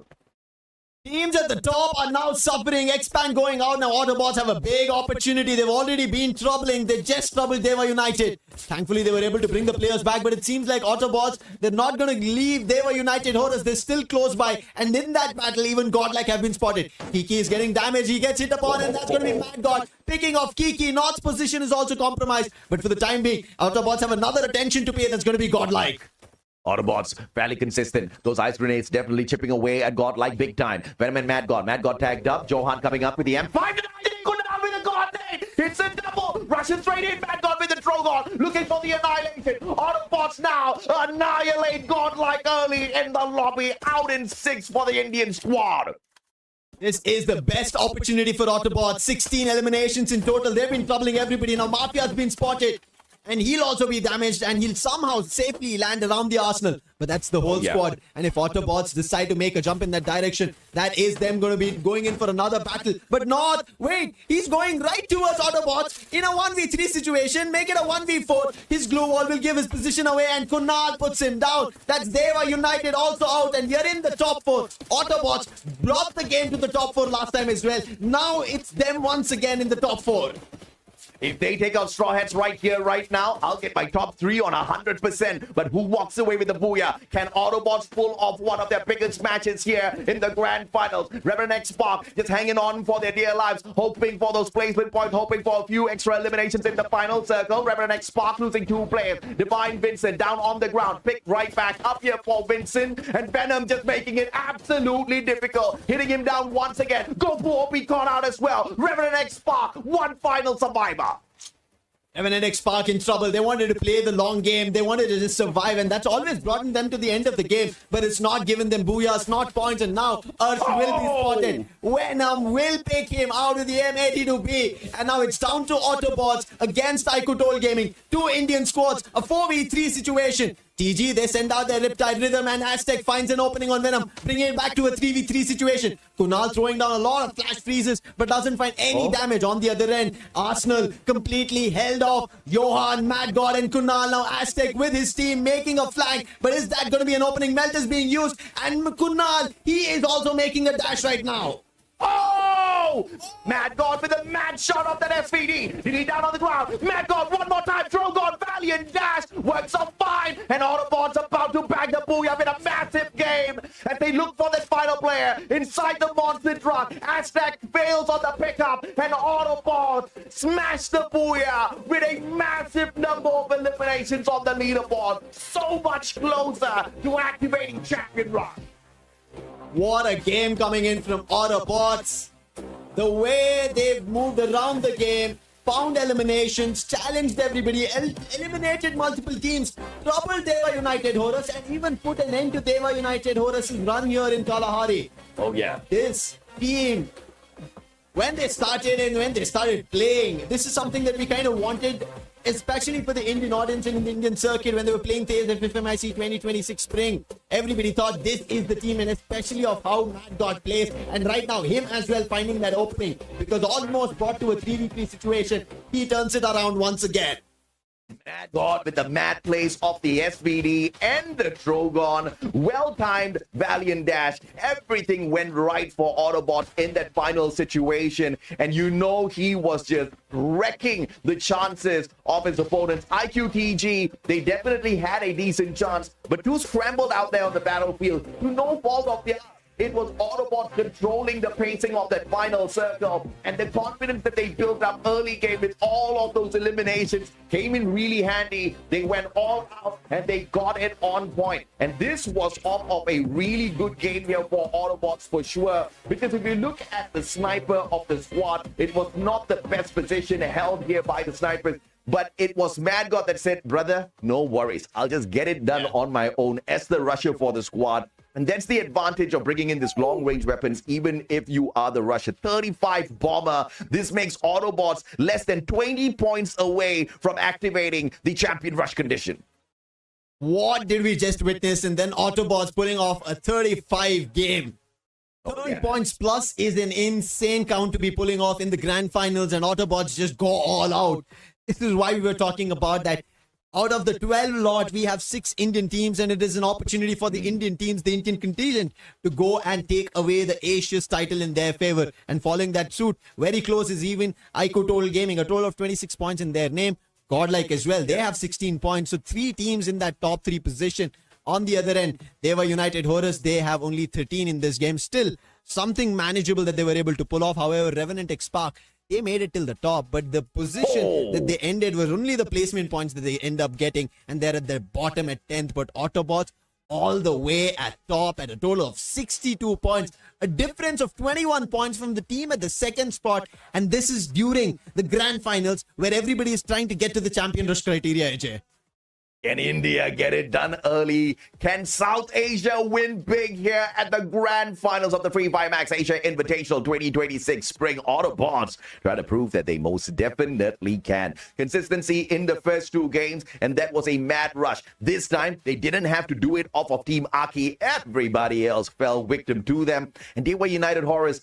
A little too early of an exit from this lobby keeps them on the third spot. This is why we cannot trust some of the stats that we see out there. It was supposed to be Dewa United in the position of Autobots Esports, close enough to activating Champion Rush, but not all can be predicted here at the grand finals. This is the drama we were looking for. Can now Autobots activate Champion Rush when we head on into Solara for our game 3? That is a question. And now, especially after seeing the grand final standings, everybody will wonder if Autobots will actually make that leap in game number 3. Let's talk about Venom. He was the one who got picked off very early, but still Mad God turned things around. But Venom, being that sniper for the team with the AWM, having the Skyler, this is the usual setup that we end up seeing. Moko, Maro, and Suzy for extra coins coming into play. 7 eliminations, 2,611 damage, and 7 assists coming into play. And Venom, phenomenal job to hold off teams, and especially in taking off teams who were trying to take them itself. They were United Horrors. Godlike, the fight that happened over there.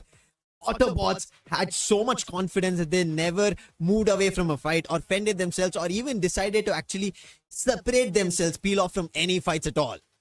Absolutely, man. They ran the Skylar Chrono A124 Oscar. This was just spelling out all-out aggression.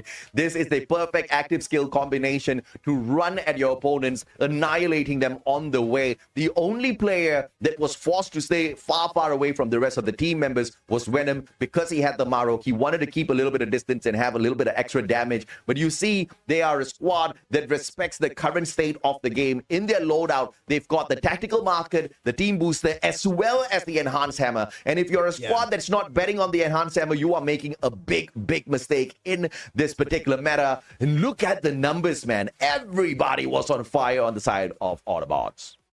Yeah, big time in numbers. All working in their favor. Everybody at an average.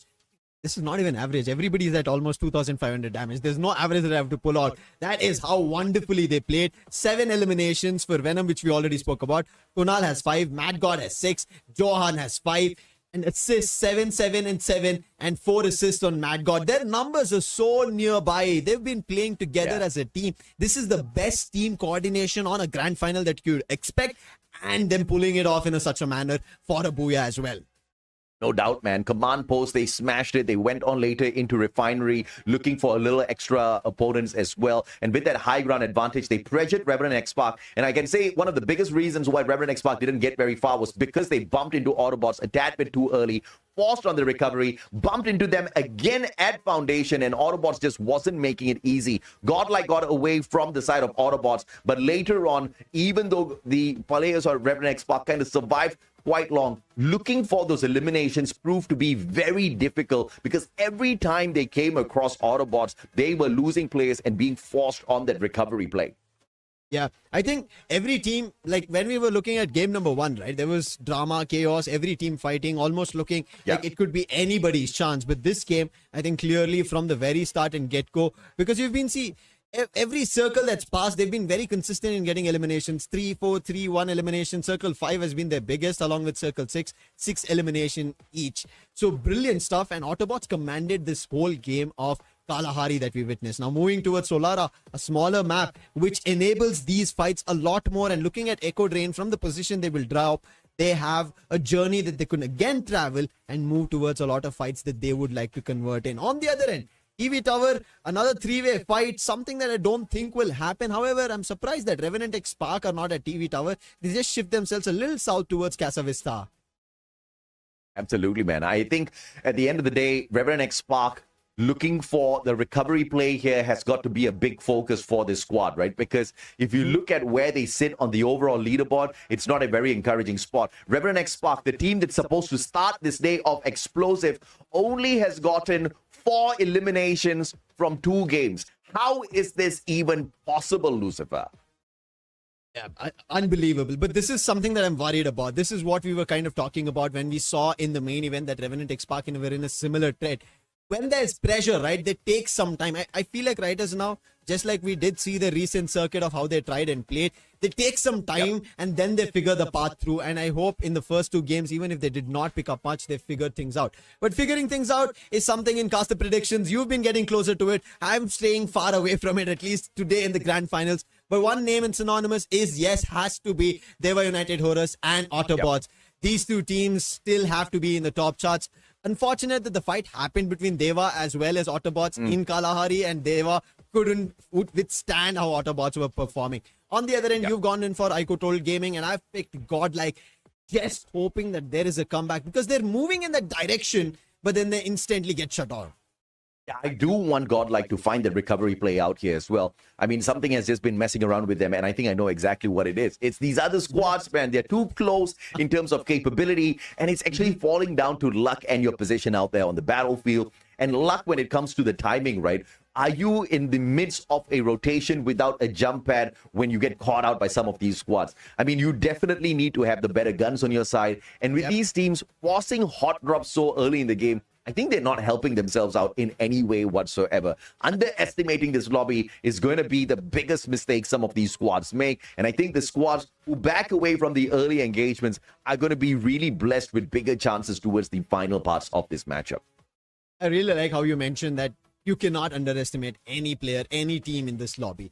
Even if you think right now they're sitting at the bottom of the charts after the game 2, they still have capability of destroying your run. It's a matter of you losing a point, you losing an opportunity of a booyah, you missing out on activating Champion Rush. Imagine you're just 1 point away, and we've seen that happen for a lot of big name teams as well. You're at around 78, 79 points. You just need 1 point, and you don't get any, and you get eliminated. Now there's another map that you have to wait. So it is better that every team gears up. Points is very much necessary. The reason that we are also banking on not which team is picking Booyah and banking on which team is making a lot of points is because they are getting closer to Champion Rush. Autobots have actually taken a leap from any other team in this race here in FFAI 2026 Spring. 20 points is not a track in the grand finals. In the team position at the top, that difference is between the top 2 teams. You cannot have that, but Autobots have clearly decided this is theirs.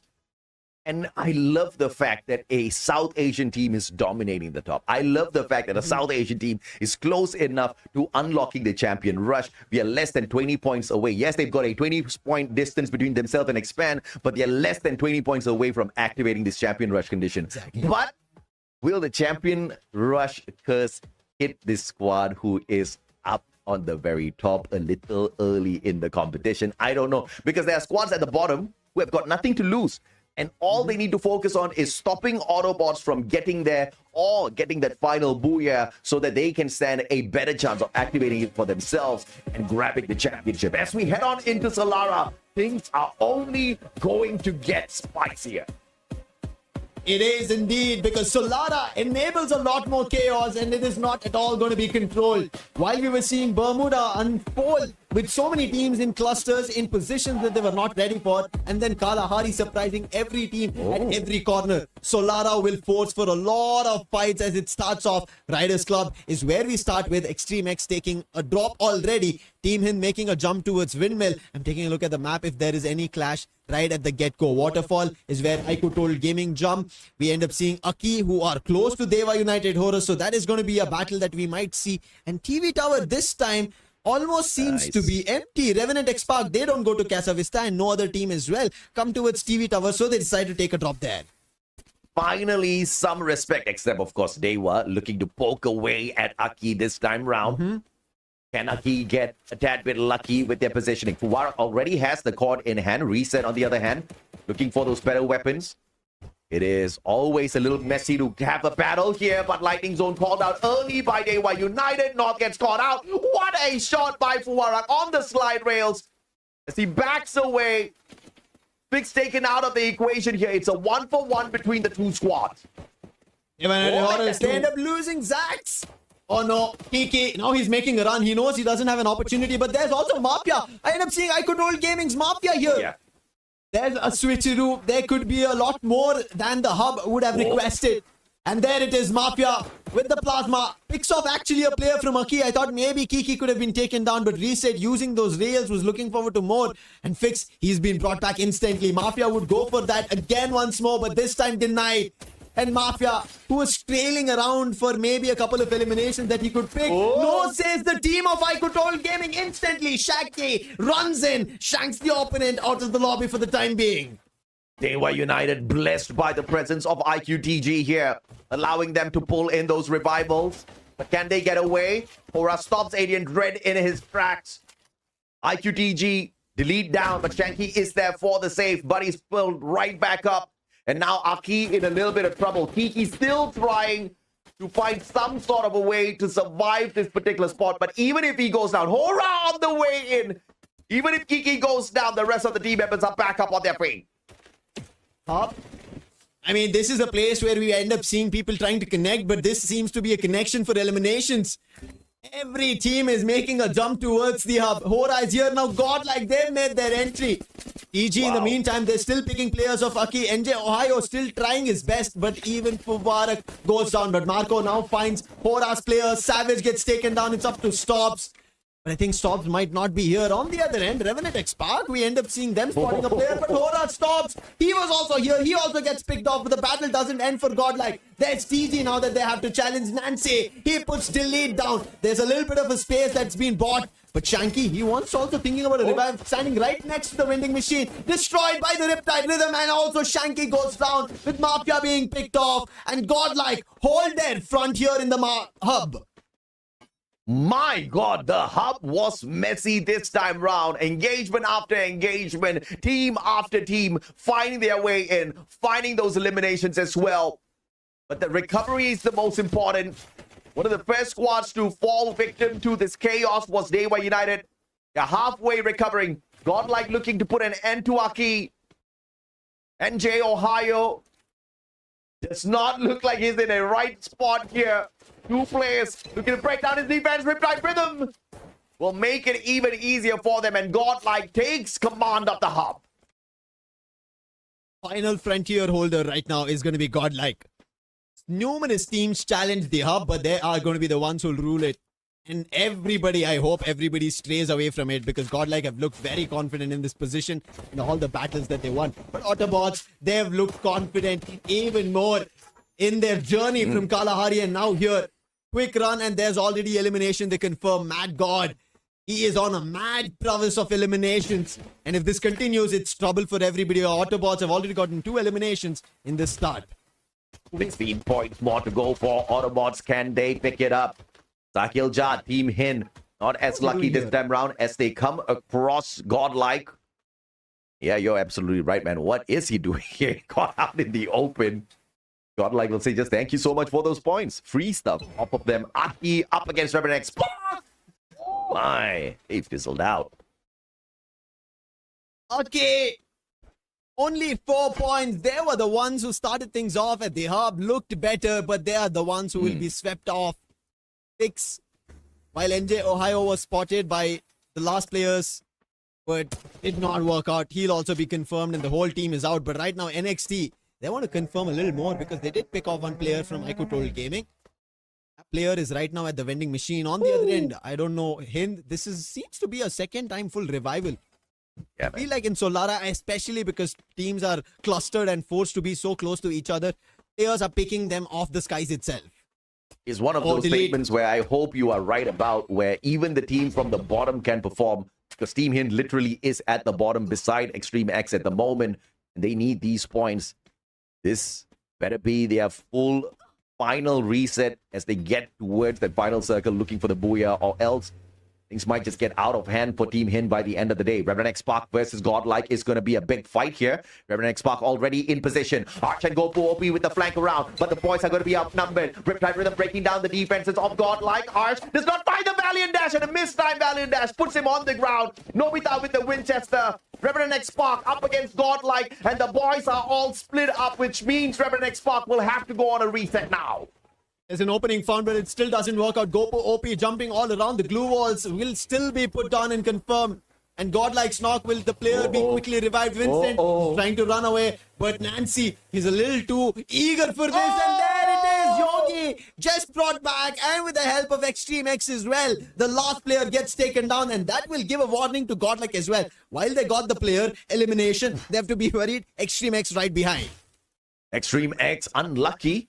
He did manage to get one shot onto connection with Nancy. Could not capitalize on the guy in the air. Godlike were out of there instantly. They knew they were in trouble as another team showed up for the contest, but they were not willing to stay back because their recovery was important. Straw Hats versus Autobots on the other hand. You better watch out, Straw Hats, because Autobots not messing around. But if Autobots gets eliminated right here, perhaps we extend the number of games it's going to be required for them to activate the champion rush condition. Johan shot down by the M590. Who's who with the shots, and he's sharp with it. Strong with the VSK as well. Autobots now on the back foot. Easy revival.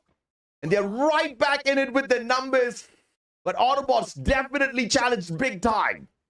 Big time, and thanks to Venom's positioning here at Aquarium and nowhere close to Straw Hats and the fight that was playing out, he will be able to get the team back up.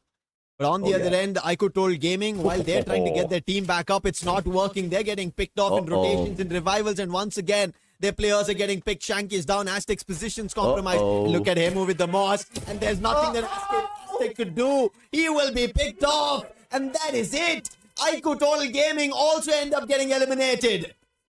Dandanaka, too early for IQTG. That was not what they were looking for. Then XC says, thank you very much. Straw Hats, on the other hand, up against AY United. This time round at the Aquarium. Autobots out of there. Straw Hats checking in their spot. No, they're not out just yet, though. Venom's still here. And it looks like it's going to be a 3v4 Dewa player. Venom with the shots. And North follows up as the Straw Hats now pressure Dewa United. Easy revival there, but this is not going to be a possibility for Dewa United to walk away from without losing more numbers, as Straw Hats do have the advantage. Yeah, they have the advantage. They know the positioning, and now they're chasing Zax. He tried to put down glue walls, but he'll still be knocked. That's Straw Hats nil. And now North, his position is also known because he was the one to pick off Venom, the last one who was here in Aquarium, the man who brought back the whole lot of Autobots, and now will get chased, spotted as well. Shocked will give his position away, and North, the glue walls will not help for long, but can he find a knock? Oh, the Valiant Dash coming into play, and the plushie as well. Cryo Mine will put an end to North, and that is Dewa United unable to still recover as we move to Solara. Yeah, you got to appreciate a well-timed Valiant Dash, perfectly brought into the very moment where he will be able to overwhelm his opponent. And that puts Straw Hats now at 7 elimination points. A great recovery play for the Bangladeshi squad. And they need this. They were low on eliminations early on. Team Hind on that recovery. Can they walk out of this battle? They're still not with the full loose just yet. And Godlike just knocking down on their walls. Sahil Jat with the RGS 50 onto the knock. Nancy unable to get up, and Godlike annihilated early this time round. They are going to be swept out of this game of Solara. Started strong, got 13 eliminations, but nothing against a fight. And they were unable to hold themselves off. And that is Team Hind trying to answer back, trying to recover. Dewa United Horus, they are also trying to recover. They just get their player back up. But on the other end, Autobots, they're moving back towards Aquarium. The place where they did not have a great fight. Venom did go out, but I think this is due to the vending machine that they want to move in the direction. But wait, Straw Hats, he spots the players of Autobots who are trying to inch back in the same direction, and Kunal, he's caught out. That's going to be a problem. That's going to be another elimination that could be brought. Johan on the other end will get that revive up, but Shocked and Nil together, smack that, put Kunal down, and there's nothing he could do. Yeah, 2v1 Kunal just outnumbered in that situation. Could not flex his way out of there, no matter what he tried, and Autobots on just a tiny little recovery here. Kunal's going to be brought right back in, but shot. Straw Hats are not too far away. Extrove 22. Kunal alive and kicking. Man at the AWM. Didn't shoot him out of the air just yet. Expand now. Popping into Straw Hats. Looking down on the ground. Hill with the shot. Zion with the trade. Straw Hats now in a big fight outside the zone. They still are challenging this. Wu as well as Nail have nades ready, but Expand, they might have an opportunity, but their health is not that great. This should help them out. Zion is the only one. Afik gets challenged. He gets put down. Zion also not looking that great. He will also soon be put down. Who and Nil have the better opportunity. Straw Hats seeming like they're getting better of this battle. But Vals, he tries his best, puts down Nil, but that's the only one he got. But Zion, he's still trying to make a run. He's the last man standing. And he make a run. He's using the rails. He gets closer to the machine. He has money. He can get 2 of the players back up. Nice recovery here. If Span manages to make it through, just wants to get as close as possible to the vending machine before he hops on off. And that's a perfect play from the Expand player. Full team recovery should be a possibility in a bit. Has enough coins to bring back at least 2 players for Expand. Uses just for 1. He spends a little bit for himself as well. Man needed a little bit of medkit out there. Straw Hats. Oh! Opportunity now for Autobots to redeem themselves. Straw Hats, they trouble them out. They push them out. They force Autobots to go for revives. And now Johan has an opportunity. AWM extra. Oh, there's another team. It's getting sandwiched for Straw Hats. 2 of the players get taken down and Team Hind. While Autobots were doing the damage, the deed gets done by Team Hind and they get all these eliminations. They rank up to 9. Hind right there. They teamed up and they annihilated Straw Hats, who were on a phenomenal run. Autobots didn't need to get the job done. Team Hind wakes up, picking up some points for themselves. 9 eliminations now. Autobots not in a great spot for this next circle. Looking for Hind. Katie got taken for a ride there initially, but that AWM turnaround annihilates the Expand player. Now Team Hind leading the lobby with the annihilations, right beside NXT with 10 eliminations. We've talked about confidence. That's what Team Hind is building right now. Oh, yeah. Luki, what can he build right now? He's the last man. If he had more members, this could have been problem for Deva United Horus. The other end, Team Hind, they joined hands and eliminated Straw Hats. And now Autobots right in front of them. This is confidence that we were talking about. Team Hind have ranked up 10 eliminations in total. And almost they have information of everybody. But one team has creeped up close to them. That's going to be Deva United Horus. And now the Bold Maker being called. This is going to make everything even more interesting as Team Hind are now fully challenged. Deva United Horus want that compound for themselves. Yeah, Team Hind is in a great defensive spot right now. The only ones who can knock down their confidence a tad bit here is Dewa United from that lower ground floor. If Dewa does not move, Team Hind might be able to take that high ground advantage up against everybody else. Kunal with the knock. Kiki down and out for the count already. Now Dewa being pressured by Autobots who are right behind, but the circle is going to be pressuring Autobots instead. The squad needs to move right here, right now. They've got the highest ground possible where Hind and Dewa are positioned. The position is really good. While they move closer in, nobody else will be able to spot because all the other teams are right in front of where Hind are. So right now, Autobots, they have to find a way to eliminate Deva United Horus, which they've already tried the damage on. Riptide is used, and that should be an opening. Nades being tossed. They're trying to make a run. Damage being done. Deva United Horus just get into the compound, but there is Team Hind waiting. There is no option for Deva United Horus. They cannot back out of this fight. And on the other hand, Autobots have a clear edge on this compound. The compound completely controlled. And Hind have to either take the fight head on or it is going to be Deva United Horus put an end. And Team Hind decided to take it. Wolvin and Katie got charged. And another team in the same compound eliminated. And Autobots want to have a stand at it. The right decision this time round by Team Hind, taking advantage of the situation, taking matters into their own hands, taking Dewa United out of the equation. NXT versus Extreme X on the other hand will have NXT having Sabo going insane with the 2 eliminations. Recovery is going to be the name of the game here. EXE can't get it, but a God Nade out of Rusty takes down Sabo. Sahil Jan steals away the elimination on the side of Team Hind, and NXT up against Extreme X is turning out to be a buffet for the rest of the squads. Ash sorts out the final player of Extreme X, and it is now a lobby filled with Indian players and Expand with one final survivor. That is Luki. I don't know if he'll be able to make it out, but he's been surviving. But on the other end, Kunal finds Wild Fox. That is the player from NXT. Quickly, he's been brought back to life. But on the other end, look at Autobots. Such an open position that they have and the vision that they will be gaining because of this. On the other end, Team Hind, they decide to challenge, they decide to move out because the zone's also closing in. Autobots using the trucks as cover, they're making their run. Luki, he's also making a run simultaneously in the same direction. Autobots, they have a squad to fight with compared to Luki, who's just fighting here for survival. He's moving in the other direction. But finally, NXT will be able to spot him. Luki in now, big trouble. What can he do? He cannot make a run. And on the other end, NXT also don't have favorable numbers to make this challenge happen. Autobots needs those big points. NXT, like you said, Not enough numbers, and Autobots claim that life from the final player out of Expand. They've definitely gotten into a great spot now. Team Hin in a lot of trouble because of where Venom stands. BSK in hand, high ground, as well as the Riptide Rhythms on standby. But Team Hin taking away the advantage from Autobots. They take the fight straight up to them. Kunal backs away. AWM in hand. Can he get away? Yes, he can. Autobots still in the driver's seat. Kunal needs to back up his player. Venom tagged up from the back, but a great reposition by Autobots.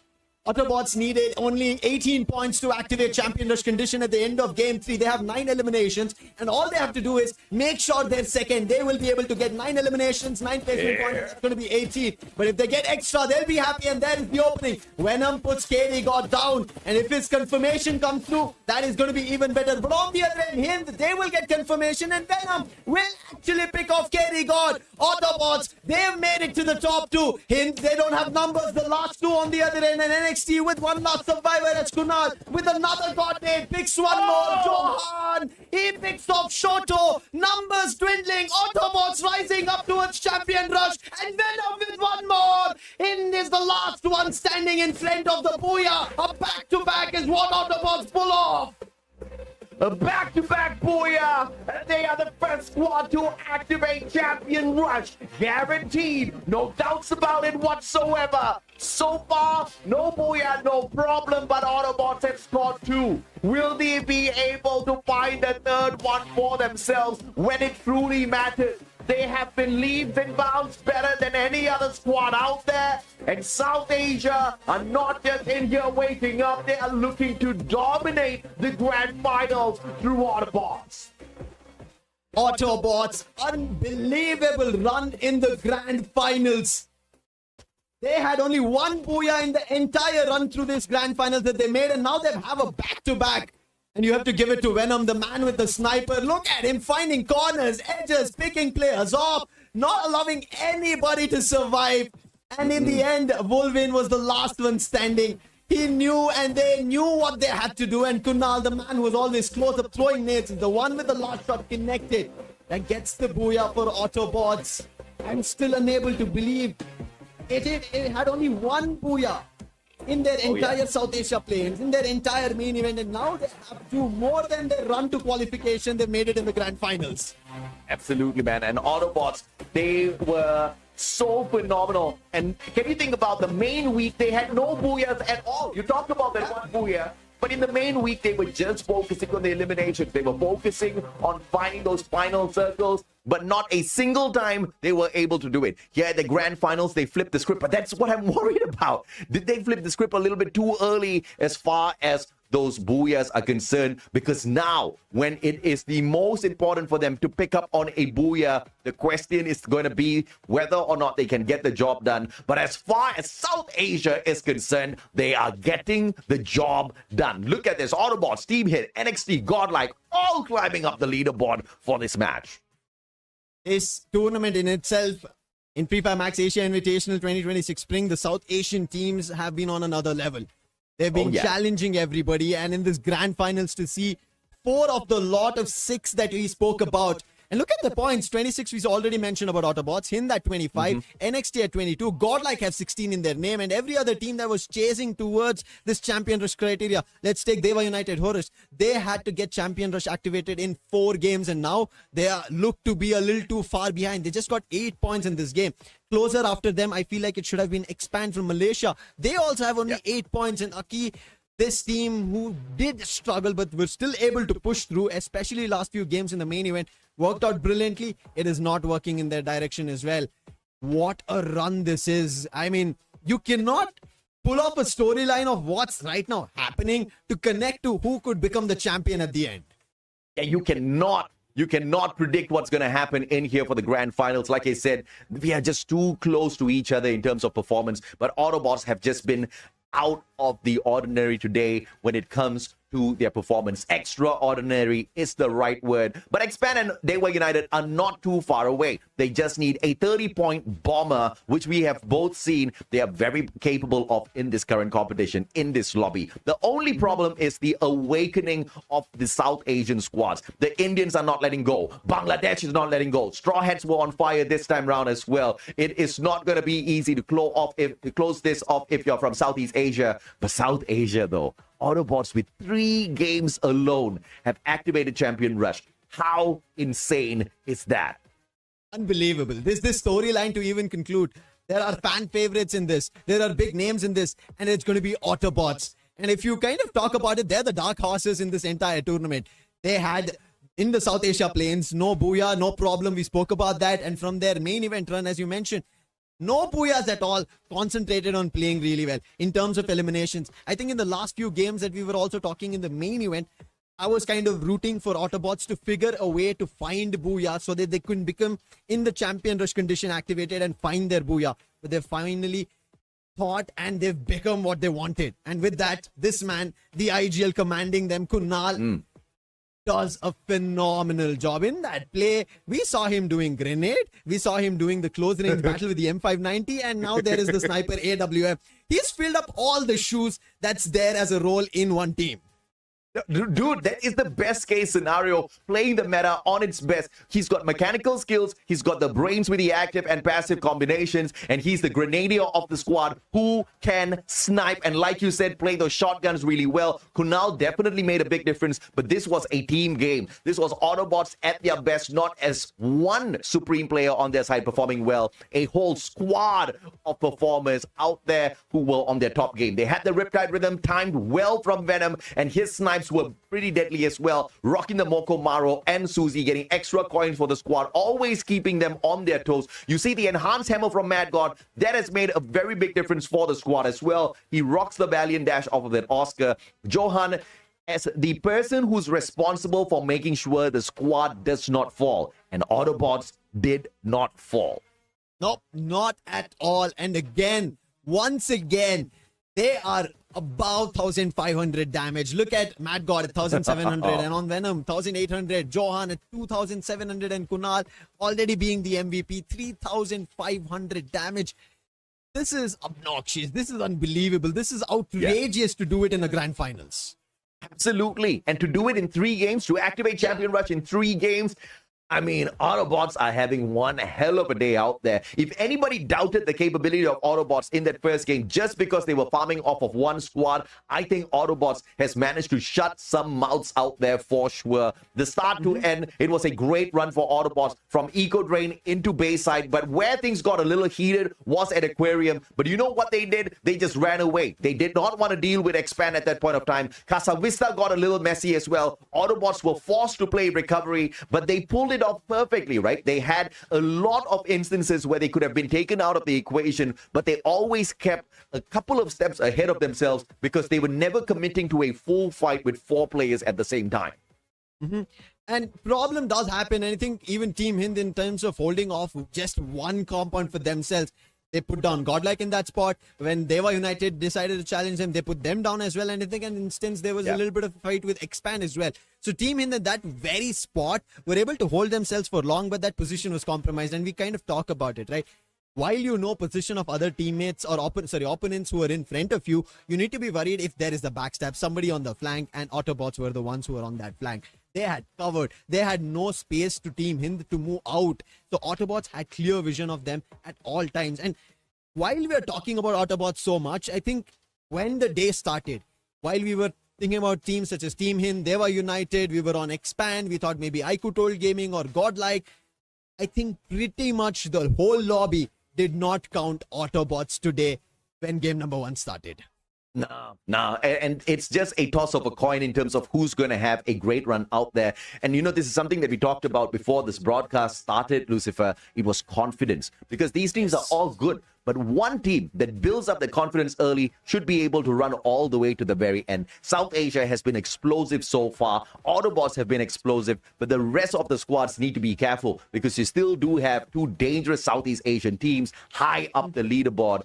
not very close in terms of activating the champion rush, but one monstrous game, which they're definitely capable of, will be able to get them there. IQ, Total Gaming, godlike esports, they need to now make a difference for India as a whole, South Asia as a whole. They cannot slack off on this next match. They know that Expand and Dewa United will be looking for a massive game. Therefore, they need to look for a massive game. Maybe they would like to start things off by hunting them down personally.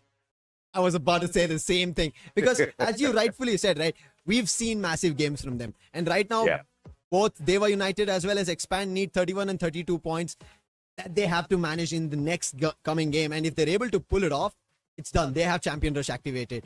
And if you want to deny it, you better do it in the very next game. Do not give the Southeast Asian teams an opportunity. I think this is the best opportunity for the South Asian squads who made it into the grand finals. Take this title away. You've been longing for it. You've been fighting for it. You've been trying to reach for it. And now it is almost close up. But it's up to how you decide to take the fight to the opponent's doorstep, whether you're the ones winning it or not. But there are Straw Hats as well in this mix. They've been building slow confidence with themselves. The fights they've been taking, the way they've been picking points, that is no short of something that they're just flinging around. They are building their own confidence. But more than Straw Hats, I think godlike esports will be closer to activating the champion rush for themselves if they can get deeper into these circles, man. Godlike is being put or being forced to exit these lobbies a tad bit too early. But ladies and gentlemen, boys and girls, we have got a very special announcement for each and every single one of you. We know how much you have been loving Free Fire Max Asia Invitational so far, and I'm absolutely excited with Lucifer to share with you guys a big news. A legend begins with a single spark. To reach the peak, you must conquer the heat. Oh my god! What an But exploit! the ultimate throne is never given to a survivor. It is claimed by the one who is crowned by fire.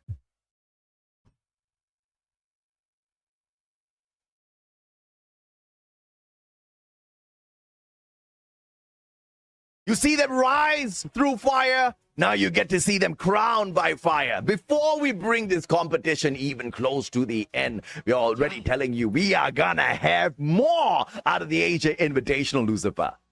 I am so excited. I mean, that was goosebumps for me. We are on the grand finals. We are looking forward to who will be the champion, who will be calling themselves the Asia, right? The Asia Kings. They will be the crown champions. They'll be flexing on it. And now there's already another one that the teams need to gear for. That is the Free Fire Max Asia Invitational 2026 Summer. This is going to rile everybody up. They will get up for this. Now, whatever happens, yes, we are now fighting for one who's going to be crowned as a champion. Imagine that person has to now also fight in summer as a defending title holder. So much for all the Free Fire Max players out there. This is why the competition is getting better every day, every time these players step up in lobbies as such. And now that in the grand finals, Autobots have actually risen through fire. And above all is what they've risen. And now we have another competition already unraveled. I am excited. I can't wait for it. And now we have champions. There's so much in there. I'm losing my mind.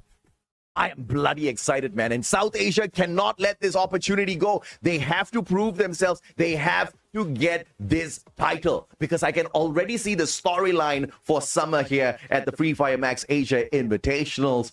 Who will be the undisputed squad? Which region will be the undisputed region when it comes to the Battle of Asia? Is it going to be South Asia or Southeast Asia? So South Asia cannot afford to allow Southeast Asia to run away with this. Autobots needs to end this. Autobot needs to finish it in this very next game. Thank God we don't have separate groups hopping on in here and disrupting the momentum. They have built that big momentum.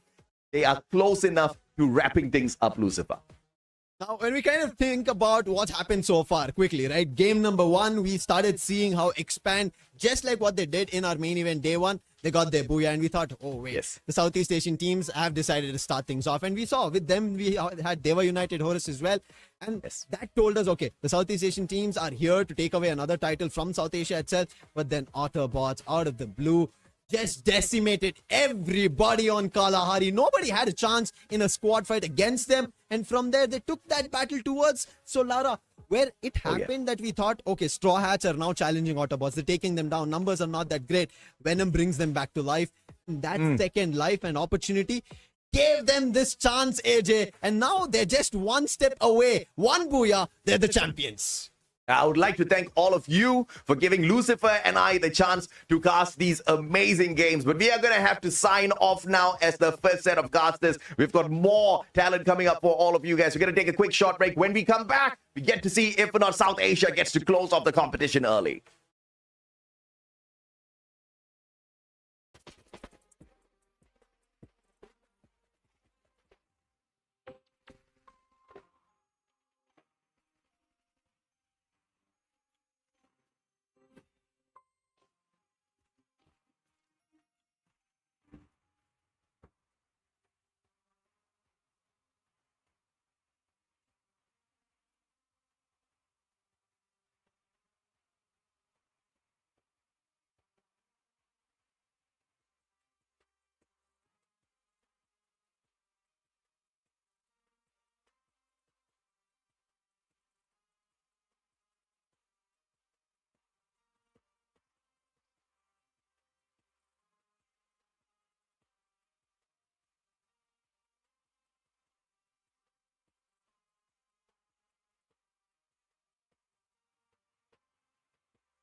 The rise of India has not been easy, especially when they met the invited teams from the main event. But in the grand finals, there's only one name leading the pack. Autobots has transformed this lobby into their knees, and a few question remains. Will they end it right here, right now, or can someone take them out before they grab that booyah? Ladies and gentlemen, welcome back to the show. This is a Free Fire Max Asia Invitational 2026 Spring Grand Finals. I am Neptune the General Garcia, joined by the one and only Archive. We will be your casters towards the next 3 games for today. Oh, absolutely, and I'm excited to see what the teams can actually bring on the table because Autobots, it seems like they've started to roll and somebody needs to stop this team. And let me tell you this, if they win, I'm the most happiest because one of my predictions are again going to come out true. Nonetheless, I've always seen teams trying to target the teams at the very tippity top. You need to slap the queen or the king. Make sure you grab the crown for yourself. I do agree. I mean, that's one thing. Once you are in their activating champion rush condition, you are putting a target on your back. We've seen that from before, even from the beginning of this day. We have witnessed, we have presented as well. The study wherein Bigatron by Vitality already achieved the champion rush condition. Yeah. It was Avida XKDC who managed to grab that championship. So, what the story remains though, or will South Asia maintain this momentum and grab the crown for themselves? I strongly feel like, the South Asian teams have got a little bit of an idea how to tackle this, right? We have been seeing that once the team showcase their complete talent, they become an open book. Their strategies are very well known and the homework is to be done, and feels like Autobot have done that homework. At the same time, after they qualified, they did not show their true prowess, and now they're showcasing it so well that now they've got a great opportunity to walk away with the champion rush and also the championship itself. Now, nonetheless, I'm also excited to see which other team will be able to activate that champion rush again, because we have got some really good contenders. We have got Expand doing really well, being consistent, but not consistent enough. Deva was so phenomenal until yesterday. Seems like somebody has read their lines right.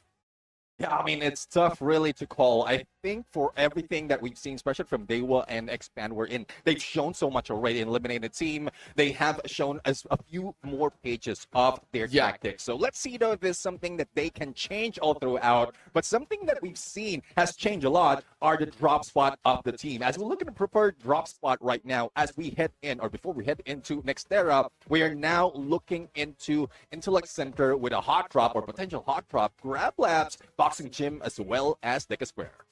I think I'm going to keep my eyes on Deca Square because that is where Autobots are trying to land, and a lot of teams would want to stop them from the get-go. Straw Hats, they've been consistently trying to take drop clashes so that they can build their confidence on that 4v4 initially, but they've not been that successful. So hopefully we'll be able to see them either avoid this fight or take down Autobots so that it gives an opportunity not only for them, but also for the rest of the squad to activate the champion rush. Now, again, as you spoke about Intellect Center, I believe that is where deception actually lies. And these teams would avoid that Intellect Center region, go towards Museum or Mortar Ruins.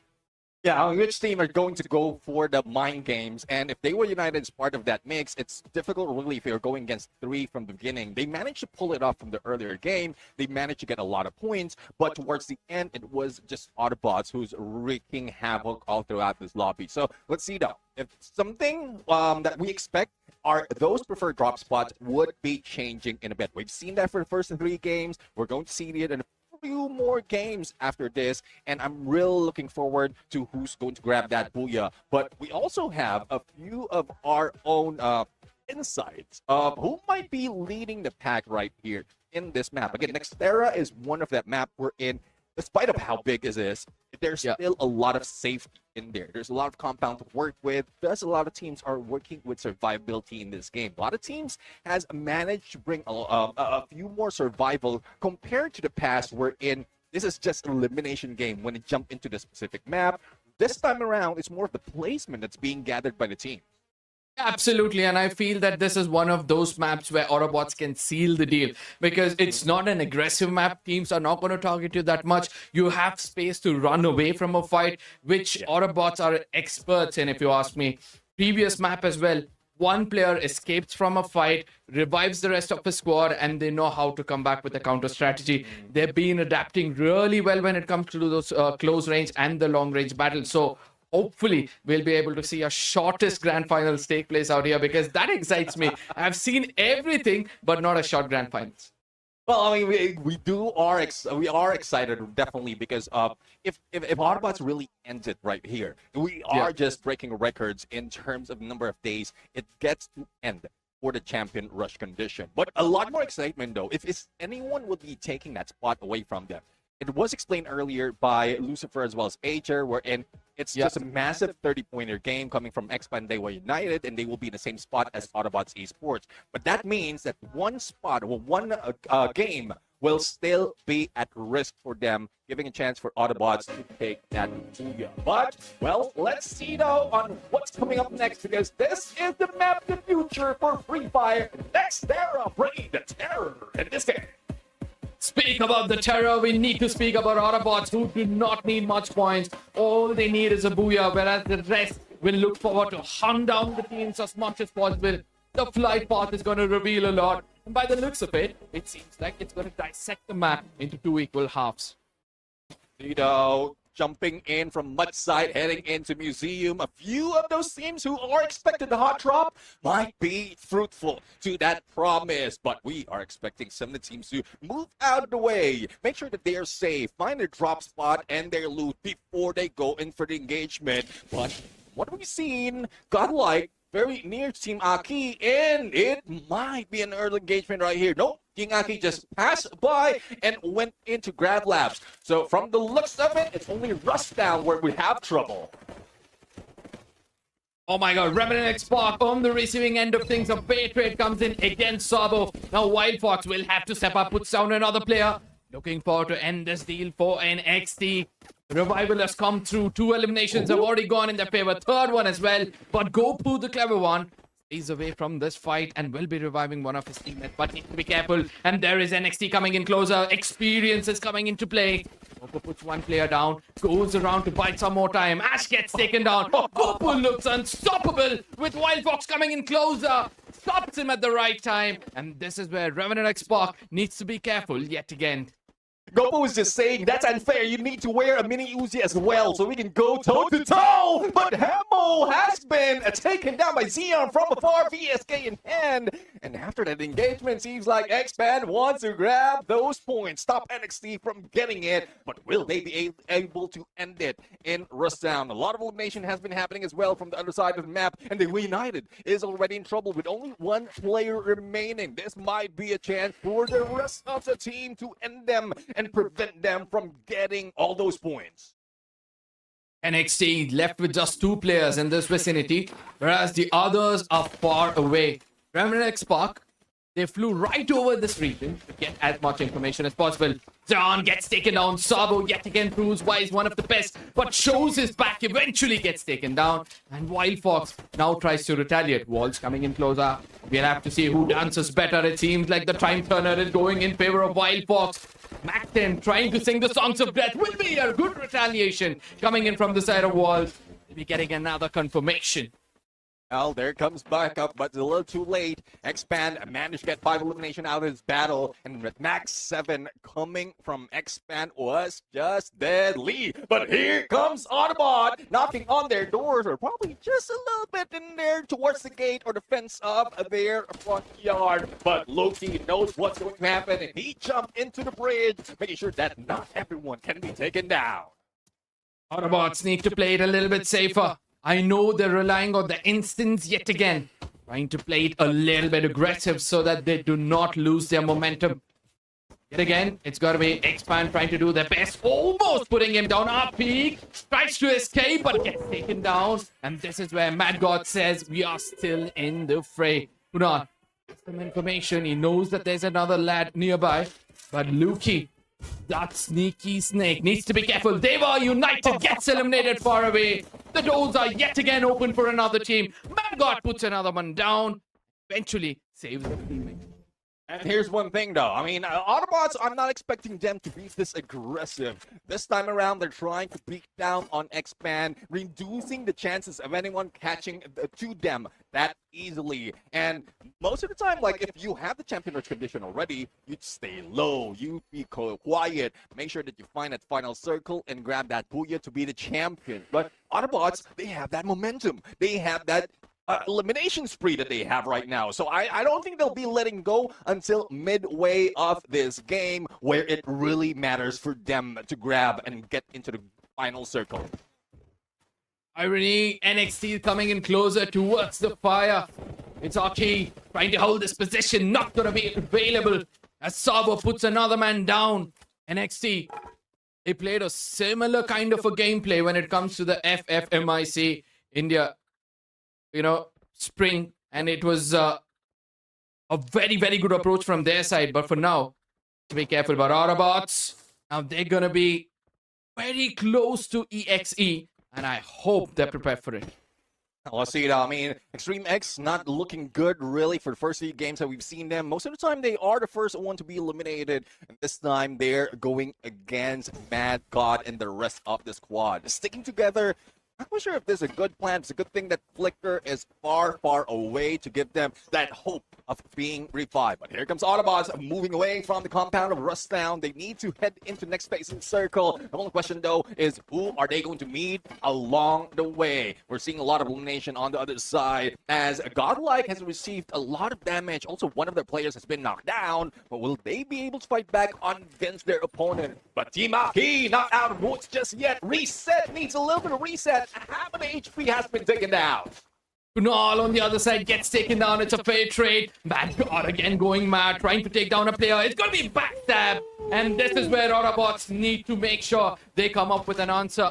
Warak coming in closer. Autobots, they've got EXE coming in from the other side. Deep troubles for this team. Needs to be careful. Just 2 men standing. And now they'll have to think of escaping from this position. There's one thing though, they have a good chance of being the champion, but they were just too aggressive. And now it's payback from Extreme X and Team Aki. Now, the battle continues though, and still a chance might be taken by Expand, as they are still live and kicking in this fight. But as we focus on Extreme X and Team Aki currently is elimination leader of this lobby, and hopefully we see more of them compared to what we've seen them in the main event. Autobots trying to hold the center of the map, which they usually don't do. They tend to clear their backlines and then make it inside the circle. But for now, Rusty, he gets taken down, and his teammates are still looking to come back for the revival. Hockey now looking like they have a good control of this fight. And look at that. Fletpix puts down again. It's got to be Sage down on his knees. There's got to be a push coming in from his side, but the retaliation has been perfect as Tucson puts down Reset. And now going to be Ohio from a distance. He's going to be reviving his teammates, and a breather for this team. Well, Ohio saying hello to everyone else, but doesn't have enough coin to go for a revive. Well, actually, he does have enough coin for another revive, but well, that might be happening in a bit as he rides in sunset with that horse. Right, next part, Arsh, though, has been taken down, coming from the flight, and now IQ Gaming, who might be pulling the Straw Hat string, and Nil right now would be the first target, but a good placement of the glue wall, and who is that? On that VSS, managed to go for the backstab. It's Straw Hats fighting back, but unfortunately, a couple has been knocked down. Needs to be careful. Nil is trying to do his best to hold on to this ground, but I don't think so. It's got to be easy. He's the last man standing. Total Gaming coming closer, but he retaliates well, and it all comes down to delete. Gets the revival, tries to put on that glue wall and take down Nil, but the revivals have come through. Straw Hats changing position. One player left out, and they get eliminated as Total Gaming. What a beautiful play coming in from their side. And finally, the 2025 champions of FFMIC have now risen to be the most aggressive team in this lobby.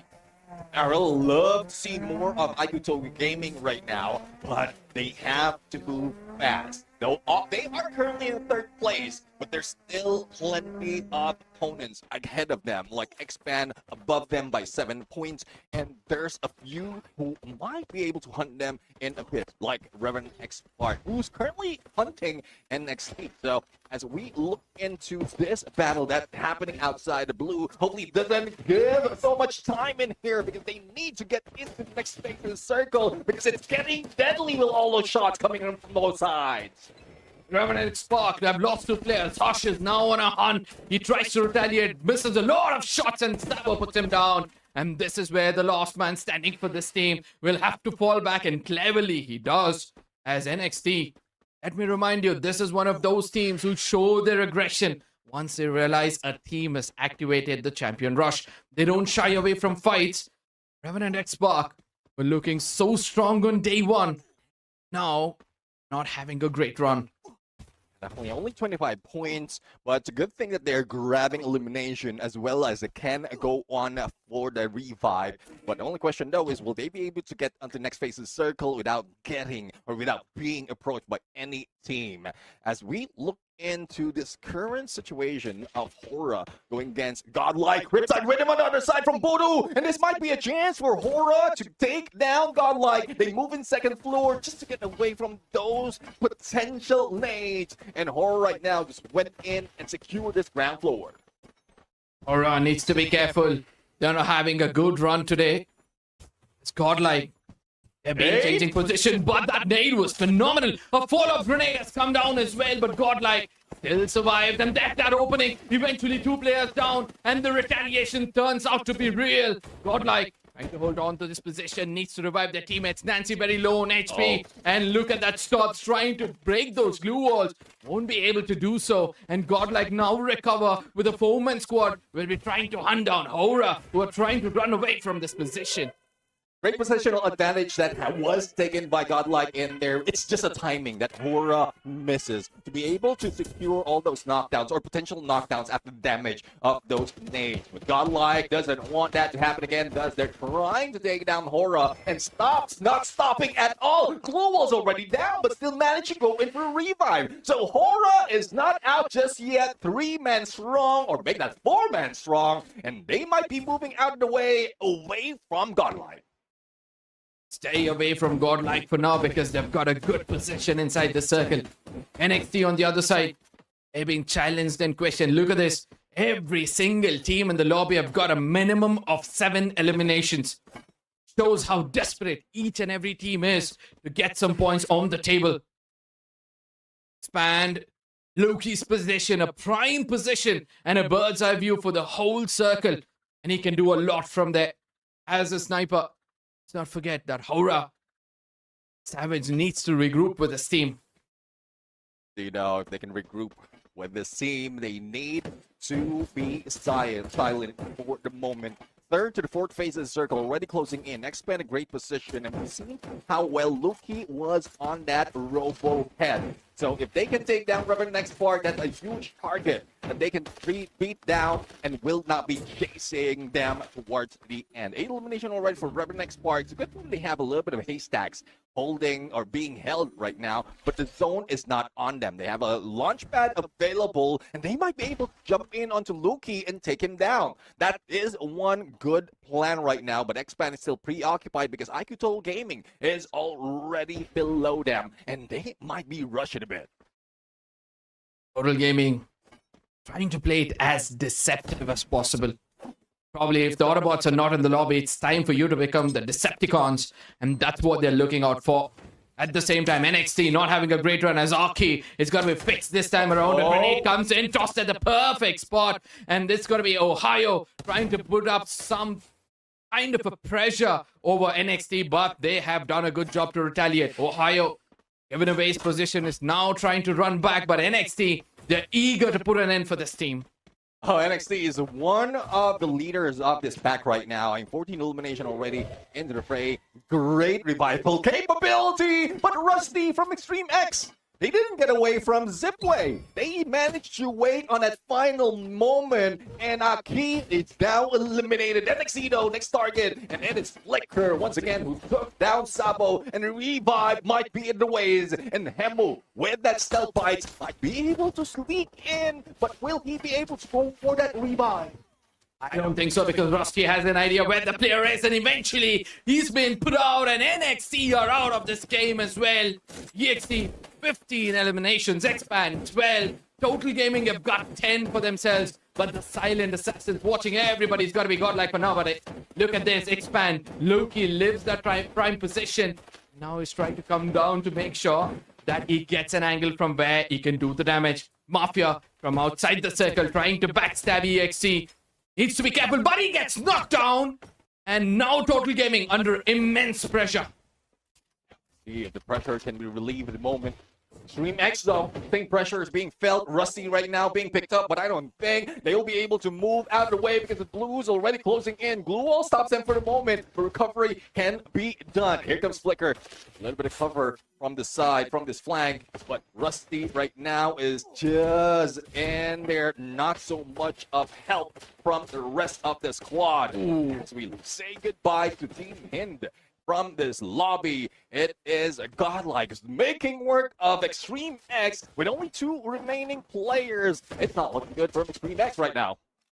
Absolutely. Total Gaming just revived their teammates who's trying to fly down and nobody's looking up. And eventually Godlike, every single player they look at, they're just shooting them down and picking up as many frags as possible. The rest need to be careful. You give momentum to Yogi. He's going to go until the end to pick up the championship. Nonetheless, see that Extreme EX have done a phenomenal job. Expand, all 4 players rather, still alive. EXE left out with 1, and it comes down to 2 best teams, Expand versus Godlike.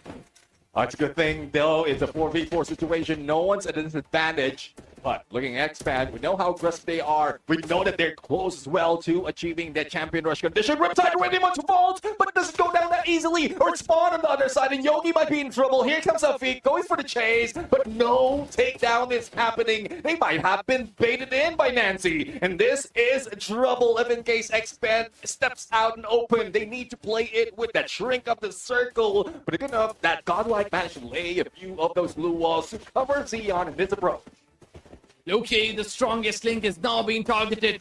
He gets into hiding, and that could be a big advantage. Marco, he's done. He wants to get into the face of the enemy. He's going to go in for a push this time around. Doesn't find anybody, but gets punished by Wall. And this is where Godlike starts to fumble. It's going to be Novita, the last man standing, and Loki says, I put you down. And Expand. They're going to be having the final laugh of this game and the booyah. And Loki says, guess what? The Jokers are still laughing. They are definitely laughing because they have achieved the champion rush condition from that match. And good enough that a lot of teams have managed to challenge Autobots esports, giving them an opportunity to grab this title, this crown from themselves. So it's Battle South Asia against Southeast Asia on the teams that have achieved the champion rush condition. What a game this turned out to be, but Godlike not having the topography under their control, backstab, and everything went against them. Look at how Nancy was desperate with Marco. Probably they had to stick together, and that's one of the reasons why Walls and Loki, his prime positioning and his skills of sniping the players, phenomenal job coming in from the side of Expand, and hopefully we'll be able to see another team activating it in the next game. But I would rather say Autobots would have got their mind straight and then look forward to get the championship in the next game. Now let's see though. I mean, they need to change their way if they really are aiming at the championship, because that little bit of aggression that they have at the beginning of the game, yes, it does work if they're still chasing for numbers. But since they're only waiting for the Booyah to be achieved, that was a fail in my book. But the team that is victorious, who definitely grabbed and worth it of this Booyah, is Expand right now with 34 solid points. They needed 31 to get into this condition, and now they are here. Extreme X, though, from the bottom, now slowly climbing up, but I don't think this 24 points is enough for them to be able to even reach halfway through. Absolutely, but consistency is going to be the key for these teams, right? They need to hope that the champion rush activated teams gets eliminated and they put up points on the table.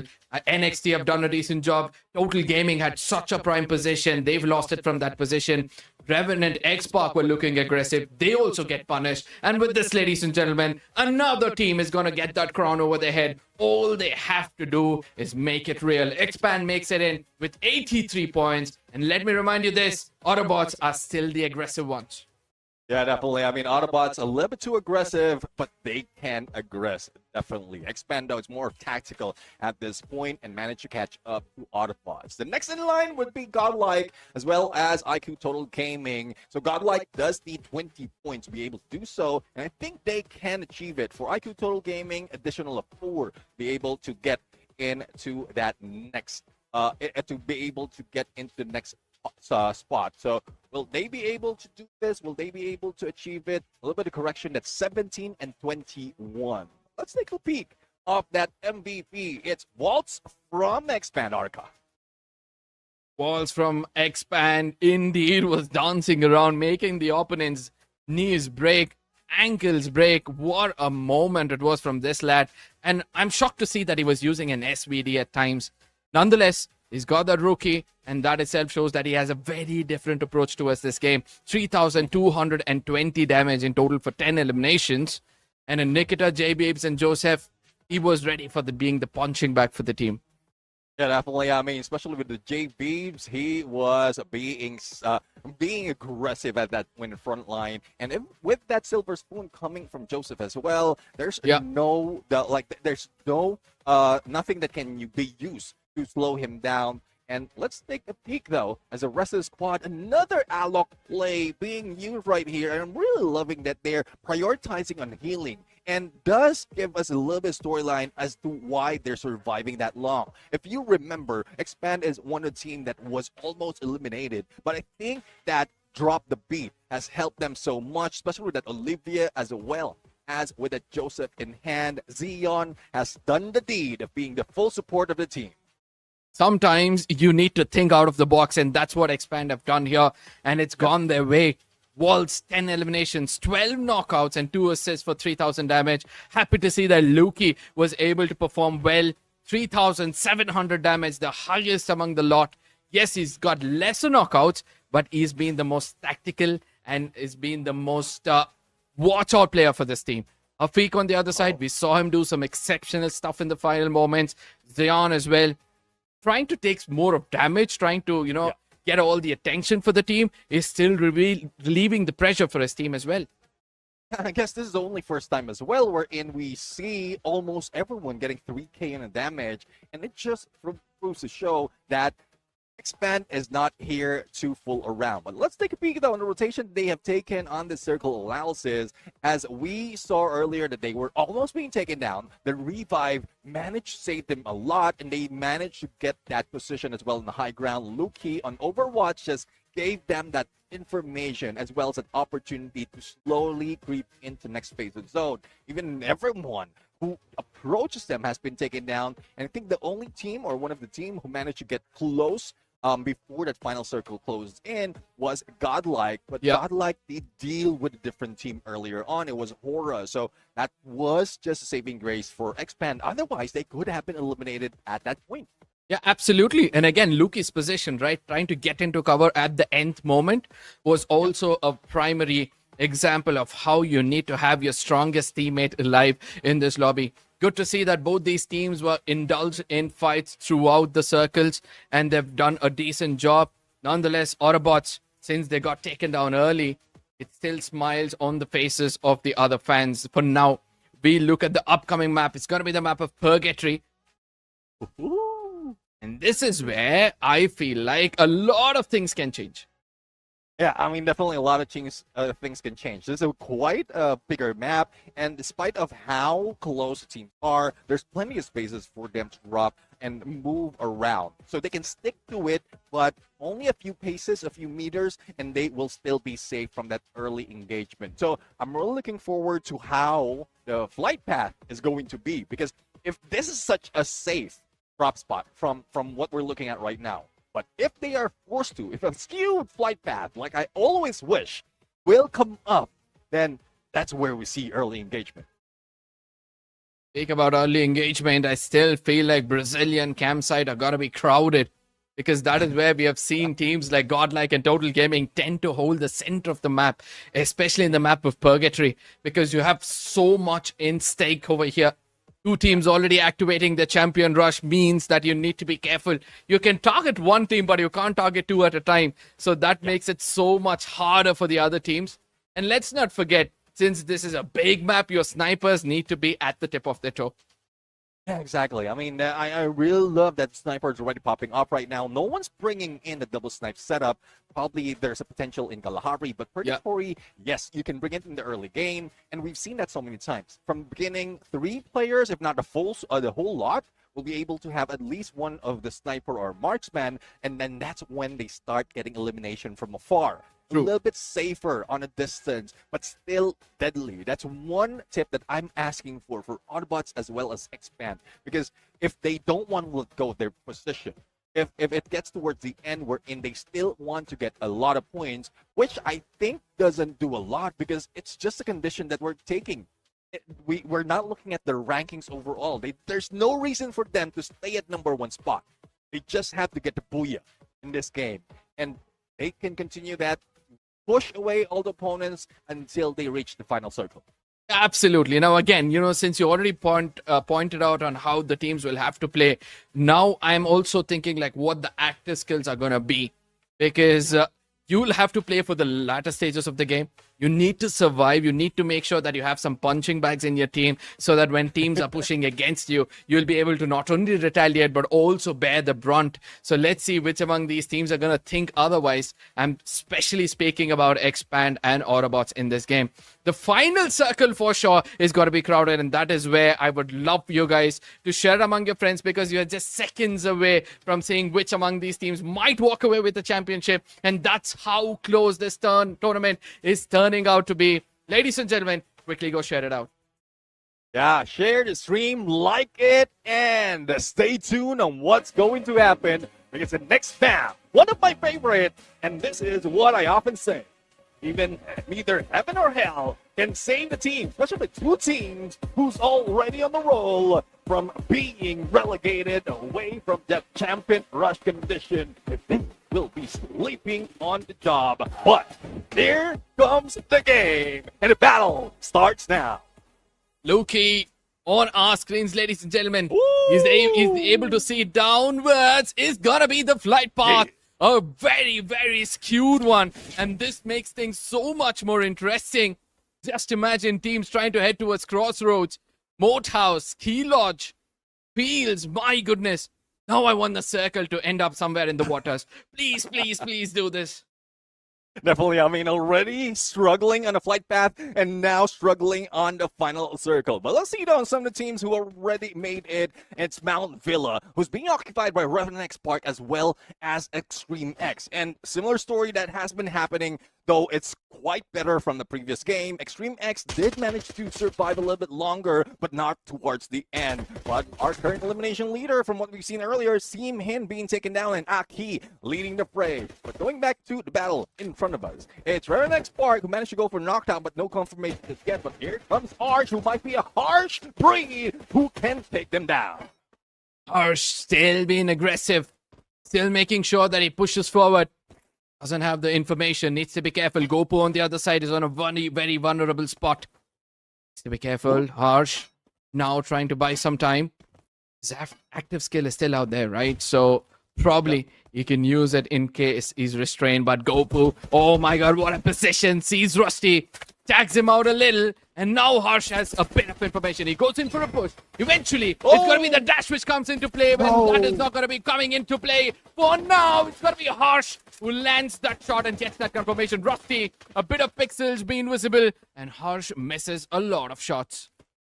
I was worried a little bit for Arsh right there because he used that Valiant Dash to move away and not directly to the opponent, but now he's going for the push, and their backup is real as they manage to go for their third elimination. And earlier, we has witnessed as well on that sidebar where in Godlike was almost being taken down. Same goes for Team Hin. But as we focus now on Expand, who has 5 elimination already, they're dealing with IQ Total Gaming right now, with quick recovery being done onto the lead. They need to do the same from their side. But another team who might be in trouble once again is Autobots. Only 2 remains, and if they get taken down, then they might lose that chance once more for the championship. Okay, Team Hind, everybody are desperate to take down Autobots. And Autobots, they're reviving one player at a time, and that could be good news. Look at what Venom does on the other side. Picks up another frag. Is making sure that he has points on the table. He's got his fingers warm because he's going to be needing it later. Another player very close to Team Hind. You can see at the corner of that mini-map what's going to happen there.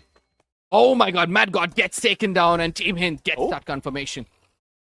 Confirmation of Mod God. Now, it's Autobots who will need to roll out.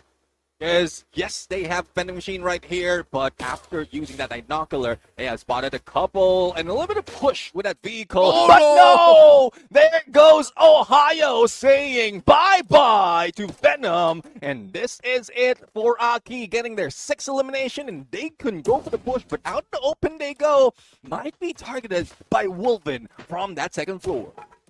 I like the split coming in from Autobots. They've understood how to play this game. Whereas Team Hind, who came into the drop spot of Autobots to put an end for them, are now finding Aki in front of them. Players knocked out from the other side. Katie Guard is giving that opening.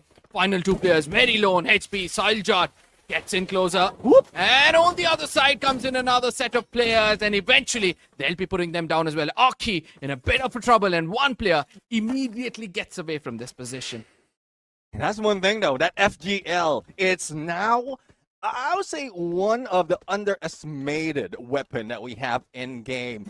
It hasn't been used that much. Same goes with the RGS. When you have glue walls in front of you, you can use those FGL, all those utilities to just add more damage before you go for that rush. And we've just witnessed one phenomenal play coming from that weapon. But Autobots right now, well, I guess it's about time. It's high time for them to slow down, because they need not to be aggressive. They are always falling down in the beginning, and they just need to survive and grab that Puya. The same story goes for Expand, but in front of them, it's Revenant X Spark. Will they be able to go for the push? Waltz right now with that Valiant Dash, misses that knockback, but with that weapon, he managed to help Luki for that knockdown.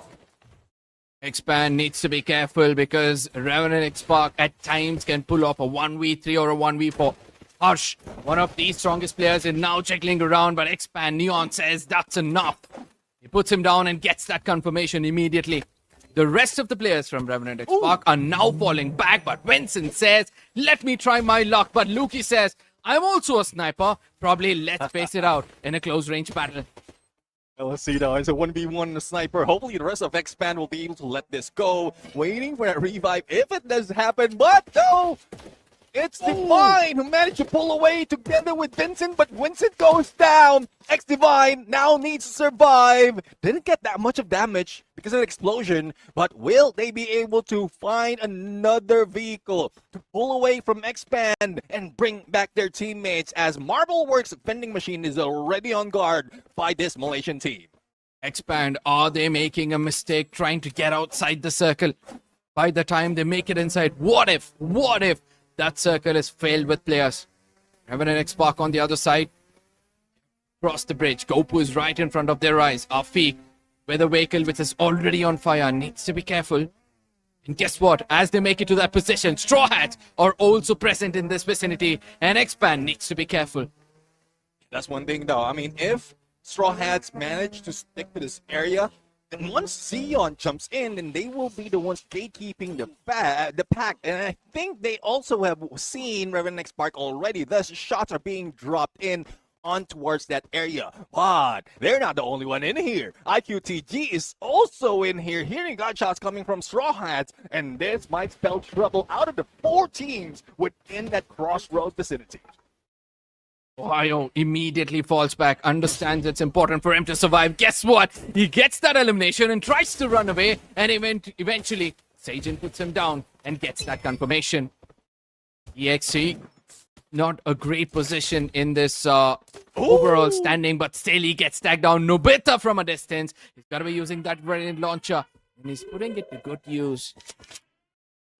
Lovely grenade launcher. We seldom see that, but it's best to be in the final moment, especially or in CQCs where glue walls or a lot of glue walls are involved. But godlike, this is not what you expect coming from the team. Only 2 elimination, especially if they're trying to catch up and they need plenty of points. But Waltz, though, dealing with Straw Hats from when we thought they're the ones who will be doing the gatekeeping, Straw Hats needs to pull away. Straw Hats and all these teams, they realize, right, it's important for them to also activate the champion rush. And that's why they're trying to play it safe. But now Shock, he goes in to revive his teammates. I don't know how successful he was, but Expand, they've got that elimination. 12 eliminations. My goodness, they're still picking up eliminations to make sure that they have a champion rush so active and so strong that they become the champions itself. I mean, it's very close. Definitely very close for Expand, but they're still being aggressive. Again, there's no reward of being that number one. All they have to do is be that booyah taker for this game. But I guess they don't want to lose that momentum. They want to eliminate as much team as possible so that towards the 10-minute mark, they need to deal with only a few teams. And the same story with the rest of the squad. So why not just let them do those elimination? But, well, we know if Expand is on the roll, they're on the roll. But hopefully they're not the one rolling on the ground. Aura gets eliminated. And again, that's sad news for their team. A team which looks so strong when it comes to their aggression is unable to read this lobby right. Team Hind on the other side, now they approach to one corner of a map. Another team, fan favorites to be frank. And they've already proven themselves. And that sly player from Straw Hats who's been hiding behind that container is just going to hide there. And Team Hind have no clue whatsoever. Watch on the other side is now going to be challenged. And Shock might have a bit of an edge. Oh. I mean, not so much of HP remaining for ours right now. If this Blue Wall's fold goes down without the recovery happening, Shock would be shocking him down. And there you have it. Arsh is shell-shocked for the moment, and 5 elimination being grabbed by Straw Hats. But this is one thing that worries me. Only one team being taken out. Even Revenant Part has a good chance of reviving their teammates. I stand corrected. Because Extreme X is low. But okay, 2 teams being eliminated. But 10-minute mark, very close towards the end. And this is not looking good for Autobots as well as Expand, who's aiming for that booyah. Neptune, I'm kind of sad. The water and the zone are starting to have a breakup within themselves. And the circle is trying to get away from the waterways. And that means Autobots who have been holding closely to the shorelines will now have to reposition themselves or hold on to the spot for the longest time possible. Sadly, they've also got a split going on, a 1v2 or a 2v2 split. They need to be careful because the closest team to them right now is got to be Team Hind. See now, Team Hind right now might be able to go in and jump directly on them. Now, will they be able to do this? Because, again, if you want to anticipate, you should expect that another team will be taking that. Kunal. Now, I'm seeing that Kunal is using this as a bait. So if Kunal gets spotted or shoot at Team Hind, then they or the rest of the squad of Autobots might be able to gang up on them. But Hind chooses to jump in above them. And now KD God's the one falling down. And will they be able to go for the pickup? Because here comes Autobots trying to bring them down. Autobots need to be careful. They've already lost a player. It's a 3v3 situation. Johan, he needs to survive. But Autobots, they get shut down by Team Hind. What a push that was. They took down Kunal first and then immediately look at how desperate they are to save this sniper as well as the IGL. KD got at a distance, treatment gone, trying to keep him alive. Eventually, they might be getting that revival as well. I didn't even know the treatment gun can go that far, but that's a smart move coming from the team of Team Hind. But next round, tagged up. What a cryo mind. Straw Hats were in there trying to survive. It's NXT who's ganging up on them next. 6 elimination already from the side of Straw Hats. Bangladesh team need to be careful. They need to get the next phase of the circle as well as they trigger that Bolt Maker lightning zone. And on the other side, it's Hypersol Gaming that has been eliminated, but now Shock right now doing the same thing that he did earlier against Wonder Players and Wonder Players of Team Hind, and Straw Hats is now ranking up on those numbers. But there's no chance for them to revive their final player or one of their players. Let's see what they can do. Every team is falling down like a domino. Sabo on the other side was clever enough to put that glue wall. But can he survive? It seems like it's going to be a very tough one. But finally, he uses a skill to knock down a player. And Straw Hats have left out with just a single player not interested to shoot down Sabo. And that could be a little bit problematic. Straw Hats at a distance. Godlike, very prime position. Straw, be careful. Godlike have an idea. At the same time, Let's not forget, X-Pan still survives. He's still taking fights out here. And this time, they've got Aki in front of them.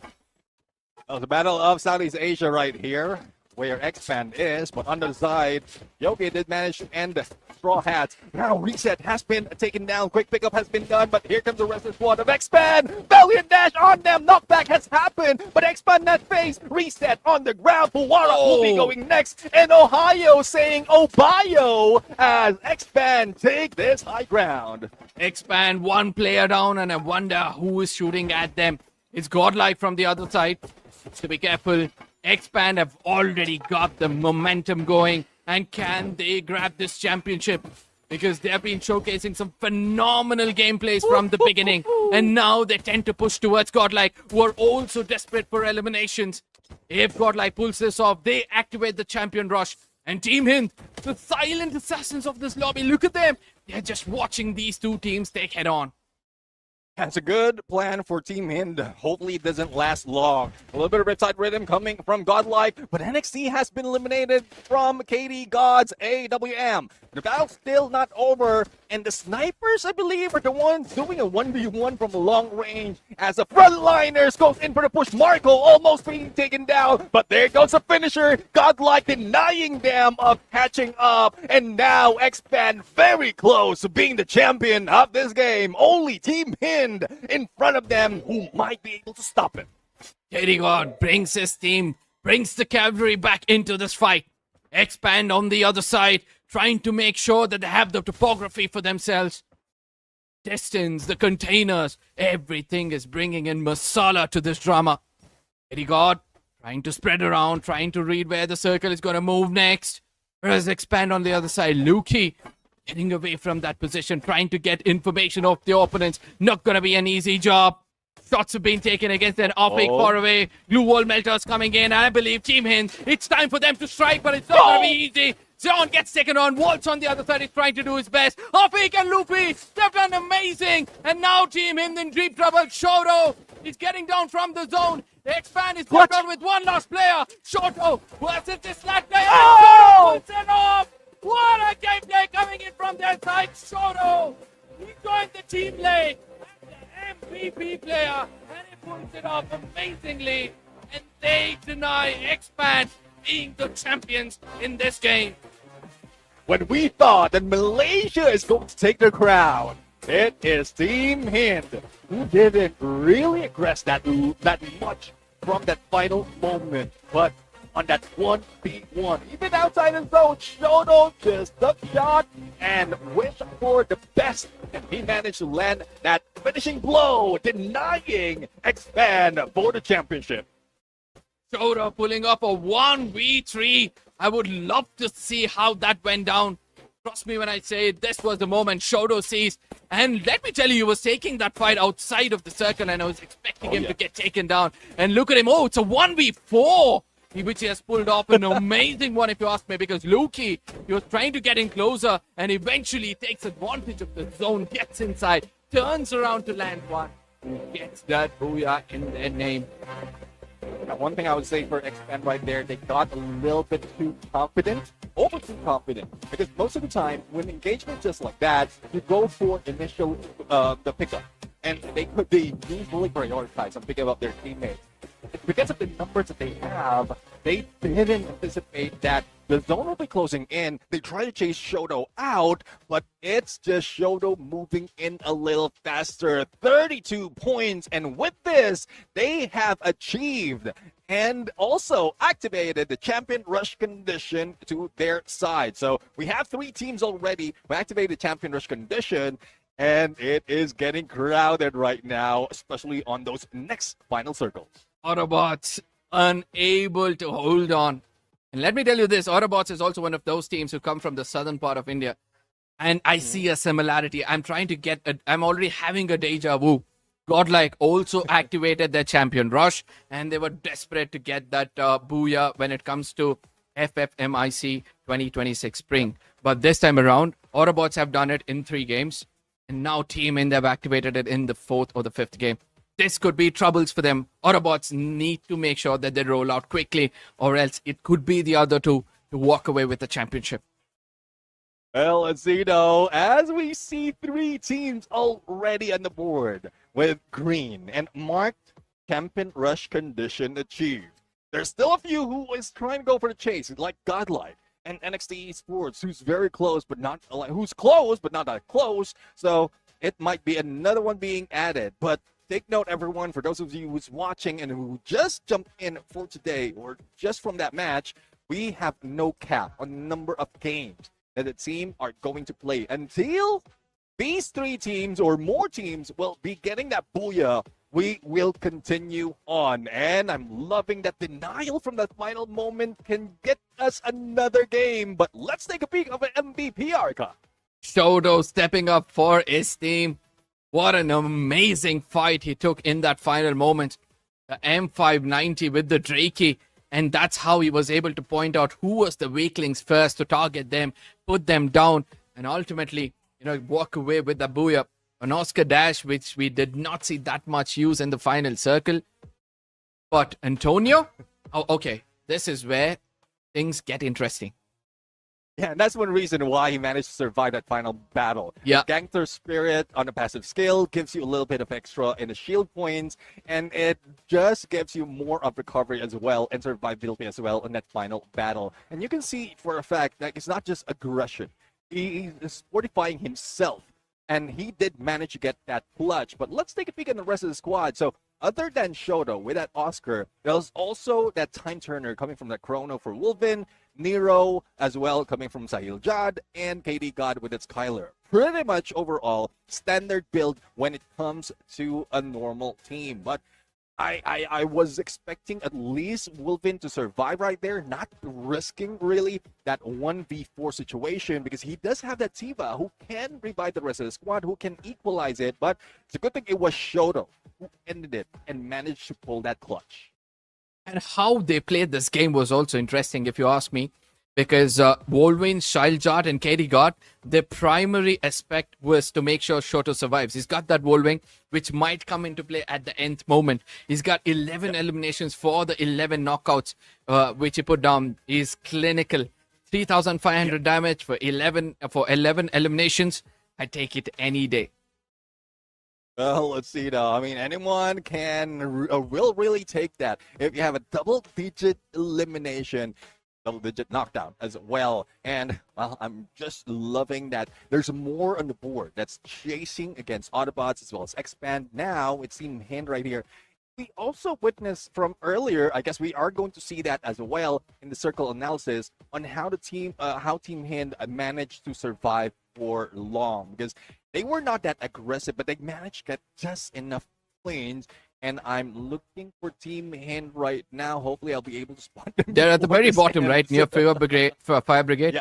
And they go to the golf course, and then they come back, and they hold on to that position. EXE comes in closer, evades them, goes for a deeper rotation, sees Autobots, jumps upon them, waits for the rest of the teams to fight it out, and that is where they were spectating the whole lobby.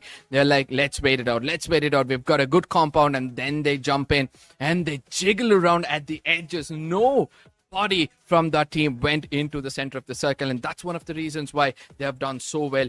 But one thing which I'm shocked to see is that even though they were evading fights, they've got eliminations in every single circle.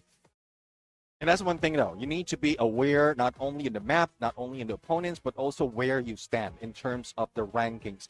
And I think the similar approach has happened earlier when some of the teams are just catching up in terms of points to activate that champion rush condition. But one thing I would say, though, is Team Hind's decision to take that small pier towards that river against which one was that? Extreme X. Yeah. That's one thing that we didn't expect that they would have won. But it's a good thing that they split up, and we also noticed that healing, just to make sure that everyone would be in play until that final circle. That's what I'm talking about. That's what Expand could have done. Prioritize on healing their teammates, make sure that they have the man advantage before they go for the rush. But no, I think they were just a little bit too overconfident. Thus, they didn't grab that booyah. Absolutely. But again, Kunal's position for Autobots was kind of questionable, if you ask me. He was away from his team, a 1v3, was expecting that Team Hind will go on top of that building, and that is where he'll be able to shoot them down. But KD God was clever enough. He was like, he sent the rest of his squad thinking similarly. He was like, I'll give you a backup from here. And as soon as he saw that Kunal is still alive on his right side, he shoots him down. Make sure that Autobots are under pressure, and from a distance does an amazing job. He gets taken down, but that doesn't matter, right? Because ultimately his teammate was able to pull it off properly. Exactly. Now, we're anticipating on how this is going to end right now. Turn up, especially in our game number 6. Next map would be in a very difficult position, I believe, that we don't have any idea yet on what's going to happen into these games. Yeah. If we set our mind straight, some of the teams, like the 3 teams that we're looking for to be the champions, Expand, Autobots, as well as Team Hind, they need to be cautious. They need to be silent right now. Just get a few elimination, especially if they have no way out, because we can see already that they can go for those knocks. They can go for those elimination, but it's more of a passive approach right now. But this time, this is what we're waiting for, the map randomizer, to find out what our game number 6 is. So let's bring it on, and hopefully it is something good. Hopefully, I mean, I am looking forward for it. But again, ladies and gentlemen, share it among your friends to make sure that this map of Solara is going to be shining brighter than the rest. And it's going to happen very, very soon. Again, you know, I just love this energy which has been put out by these players. I'm not saying that the competition is weak in this lobby. Eventually, in the beginning, we thought that like Autobots have got a complete control of this tournament, and all of a sudden, every other team is stepping up. And guess what? It's not the team who've got that chance. It's the team from the bottom of the table who are rising up to the occasion and activating the champion rush. So hopefully, we'll be able to see something unique take place in the map of Solara.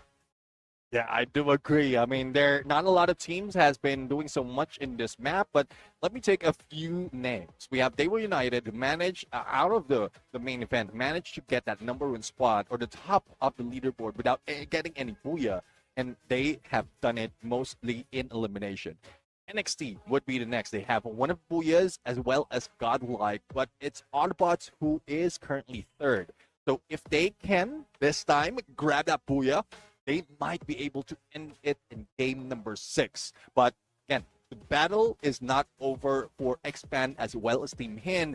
And hopefully Team Hind doesn't get that motivation or overconfidence that Expand had earlier, and they need to be tactical, a little bit more smarter, I would say. I mean, they already showcased that they're smart enough to evade fights in the previous map, so I'm expecting them to kind of replicate that in the upcoming one. They've already proven to us that in a lobby where it was filled with some really good firepower teams, they were able to hide away from teams and able to walk away with the championship. And I believe that KD God would love to replicate it and make sure that they create history of back-to-back championships under their belt. Nonetheless, we have still got teams like Expand who are looking phenomenal. Again, they come into the final circle. It's just that they fall short. Luki gets taken down first yet again, and that starts to mount pressure over the rest of the players' shoulder. Yeah, I mean, hopefully from all the teams, all the teams who has been denied, they don't start the infighting, because in situations just like that, especially in that final moment for Expand, you miss that great opportunity. You have more numbers, and it starts to eat up against you. Hopefully they just go for a reset, wait, do the same thing, and in the final circle. But again, it's a lot more challenging this time around, because we're going to a new map. Compared to Purgatory, this is somewhat different. There's a lot of entry and exit that they need to work on. But again, there's still a lot that can be done for them to be able to achieve it. Again, 3 teams have achieved a champion rush condition. We have one more that's very close. It is Godlike, who only needs 5 points. So one goal for Godlike is make sure that Expand, Autobots Esports, as well as Team Hind got eliminated, and they just grab that 5, or maybe more than 5 points, and wish that no one close enough to that 80 points will be grabbing the booyah. Then just proceed to the next map. I'll give you one better. Just Godlike walk away with the booyah. You're not going to be stopping the rest of the teams from getting the championship for themselves, but also getting a hefty amount of points to make sure that you activate your champion rush condition. So Godlike's mindset is obviously going to be through and through aiming for that booyah. And let's not forget that the last time this map was played, that is the third map, if I'm not wrong, Autobots walked away with the booyah. So they already know how to play this map. Now they've got an advantage and home ground condition, to be frank, in this lobby. And let's see how well they can execute this.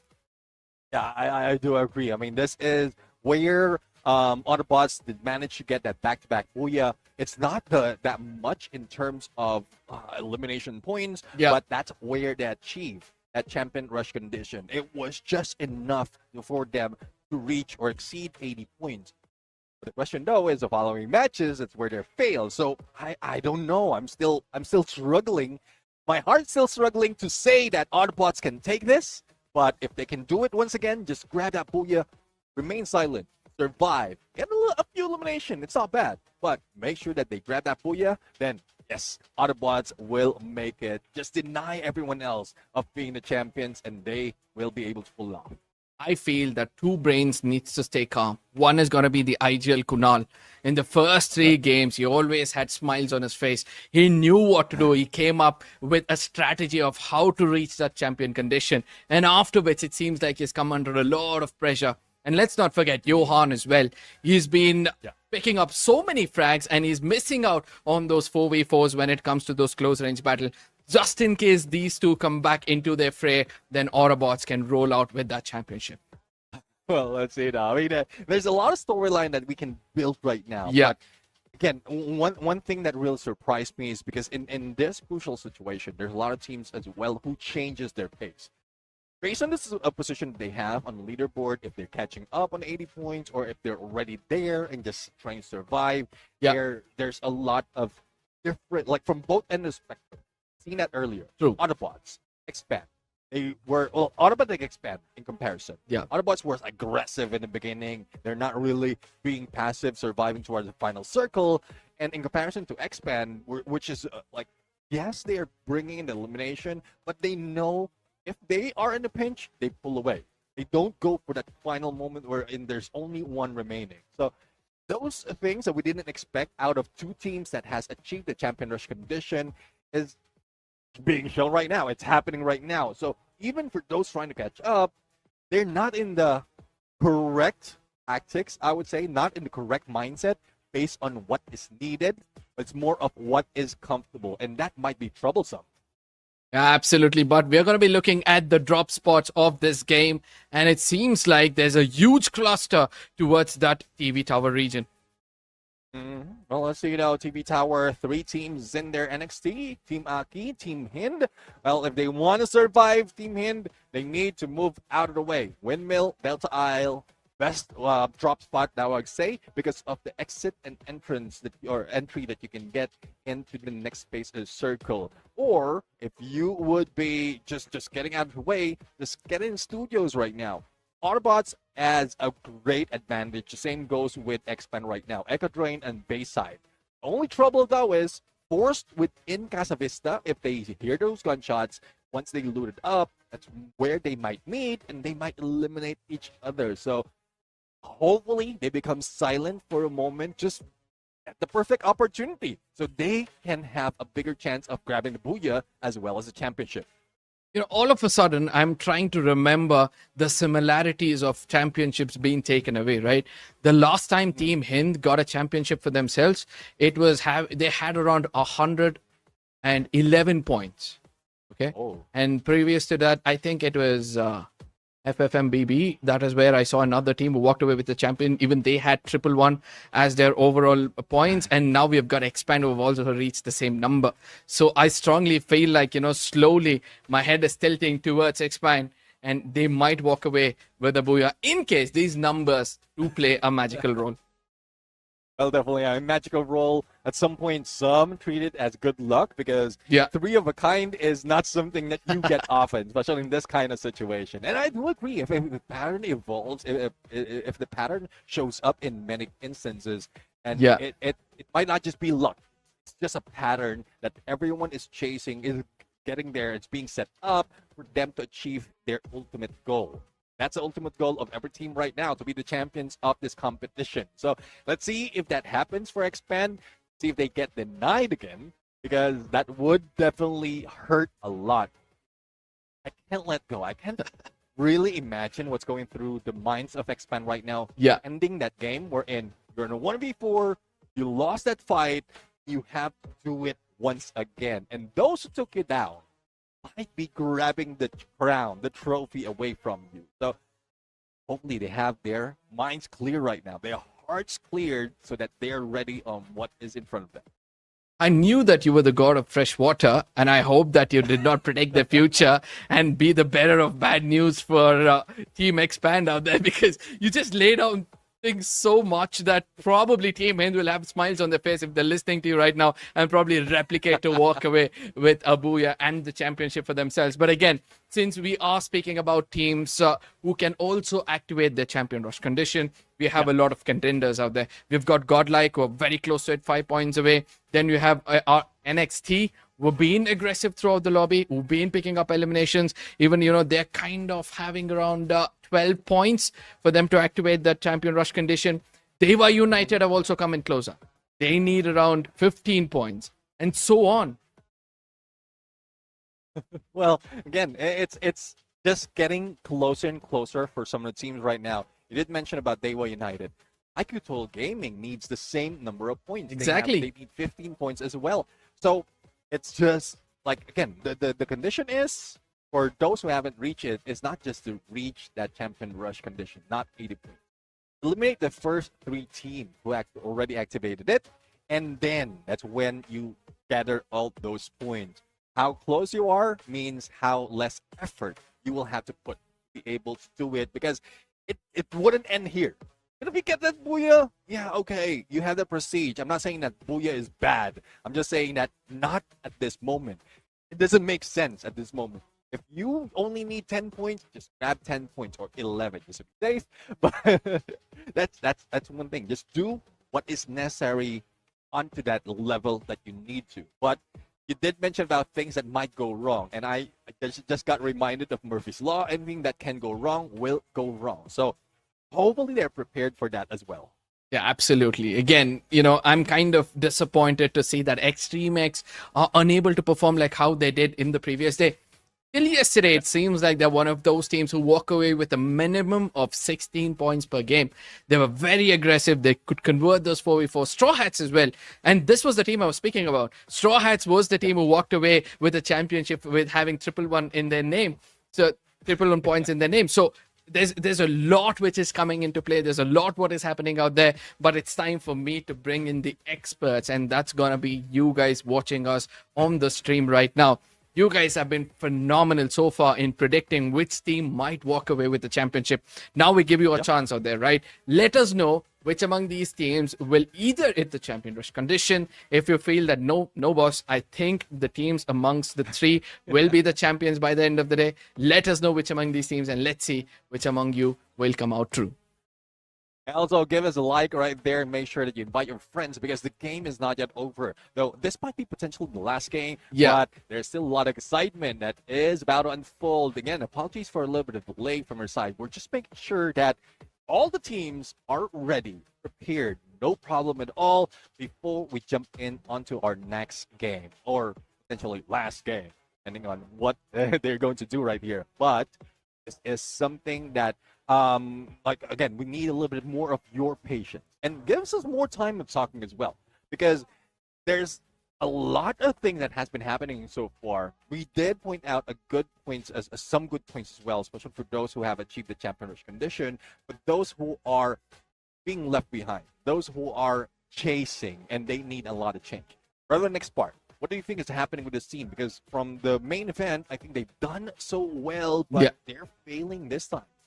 Yeah, but again, it's the pressure, right? Everybody knows that, there's a team which has already activated the champion rush. So every other team is desperate to pick up fights. And that's one of the reasons why they're unable to, convert those 4v4s first and then go on to pick up those booyahs. So probably the IGLs will have to forget about it. They should be like, Murphy's Law is there, man. If it has to go wrong, it will go wrong. Why don't we just play our game, enjoy ourselves?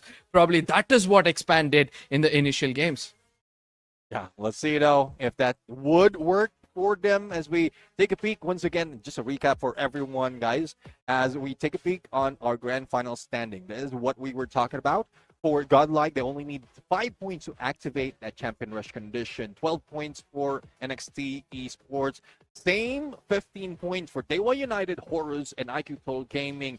23 points for Straw Hats. 28 points needed for Extreme X.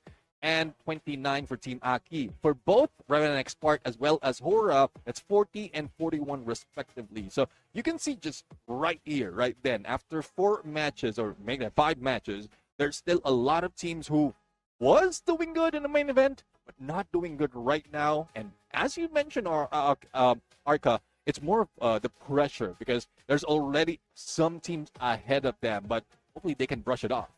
Yeah, hopefully. But again, practically speaking, on which teams can actually make it through, I believe that until Extreme X, anybody can still do it. I know Aki have still got that opportunity, but again, as I said, they are under pressure. Look at them. No placement points itself shows that they're desperate to take fights and they're unable to play for those final games. In case they realize this, that they need to survive for a bit more longer, probably we can expect a big game coming in from their side, a 30+ bomber, and then immediately activating the champion rush itself. Well, let's see. I mean, easier said than done. Though we've seen a few teams manage to do that, like Autobots, who managed to pull it off, almost pull it off twice in a row. Though. Yeah. That's the 2 booyahs they have. So in Kalahari, 35 points, and then 26 in Solara. True. And even on Team Hin's side, 32 points from that last Purgatory game. So it is possible for most of the teams. All you have to do is be patient, aggressive in most cases, or in some cases, but you need to be tactical as well. It's just that balance of both. Now, we don't see often for most of the teams. It's just either one side of being aggressive or being passive, wherein both are ending up as a loss. Yeah, absolutely. Now, again, as I said, it's about you calming your brains, forgetting about whatever has happened in the lobby. Concentrate on your agenda. What's your agenda? Either activate the champion rush. If you've got it, try to survive until the end, but do not shy away from fights. Expand. Even though they were not shying away from fights, it's just that Team Hind just showcase some really phenomenal firepower at the nth moment, and hopefully we'll be able to see them replicate that. Autobots on the other side are kind of evading from fights, trying to play it a little more safer, which is kind of backfiring for them, and hopefully we'll be seeing a different approach coming in from their side. Team Hind, I mean, I've been impressed by this team through and throughout. They were my favorites coming in the previous tournament where they walked away with the championship. But this time around, I feel like Wolvin is under pressure. The MVP is under pressure. Shoto might be picking it up, but Wolvin needs to pick up in case they need the championship. Oh, definitely. I mean, you need to spread that energy around, especially if Shoto with that motivation as well as a booyah that has been gathered earlier. Yeah. If he can spread it around, give that confidence to the rest of the squad, and we were talking about that confidence as well earlier. If they have that confidence, they can manage to at least win battles and survive battles, then they might be the ones grabbing the championship this time around. Again, the scale is still weighing towards South Asia and Southeast Asia on who's grabbing the championship, who's grabbing the trophy. And again, we're asking everyone right here, which team is your favorite? Which team do you think will be able to get the next champion rush condition, as well as who would be the champions right here? Because despite of how much more we want to start the game, we need to prepare much better. We need to make sure that everyone is all set. That is a little bit of delay of starting that game number 6. Yeah, absolutely. Again, the fan favorite teams from the region, Indian region, right? Total Gaming and Godlike. For the first time in any tournament, I see them under a bit of a pressure.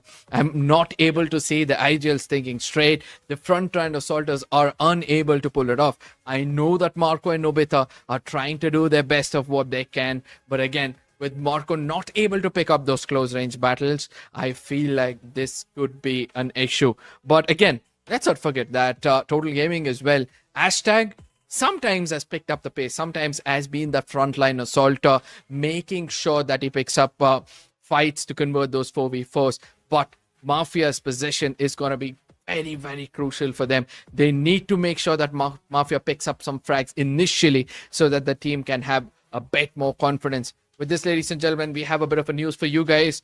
There's been some technical issues going around. We are trying to fix it up as quickly as possible, and this is where God gives you an opportunity. Shout among your friends, bring them all out here. Cheer for the teams out there. Probably that energy can make things proper very, very soon. And then more opportunity as well as you listening to a podcast by Arkai and I. So we might be talking a few more because of what's going to happen right now. But, well, thank you very much, production. We're going to go for a quick break. And hopefully when we return, we have everything set up. So make sure that you stay in here, chat who you think will be the champion, and we'll be right back.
It's one Malaysian team and two Indian teams who've got their hands on the trophy. And now let's see which amongst them are going to come in to snatch it away from them, because several are very close to activating the champion rush condition as well. You guys are watching Free Fire Max Asia Invitational 2026 Spring. With me on the desk is going to be me, Orca. With me is going to be the man with the smile, Neptune, yet again. It's been a phenomenal day, if you ask me. Energetic game. I've been sweating in and out. I've been looking at these games. I'm at the edge of my seat. What are your thoughts? Are you expecting more teams to activate the champion rush, or are you looking at a champion in the making?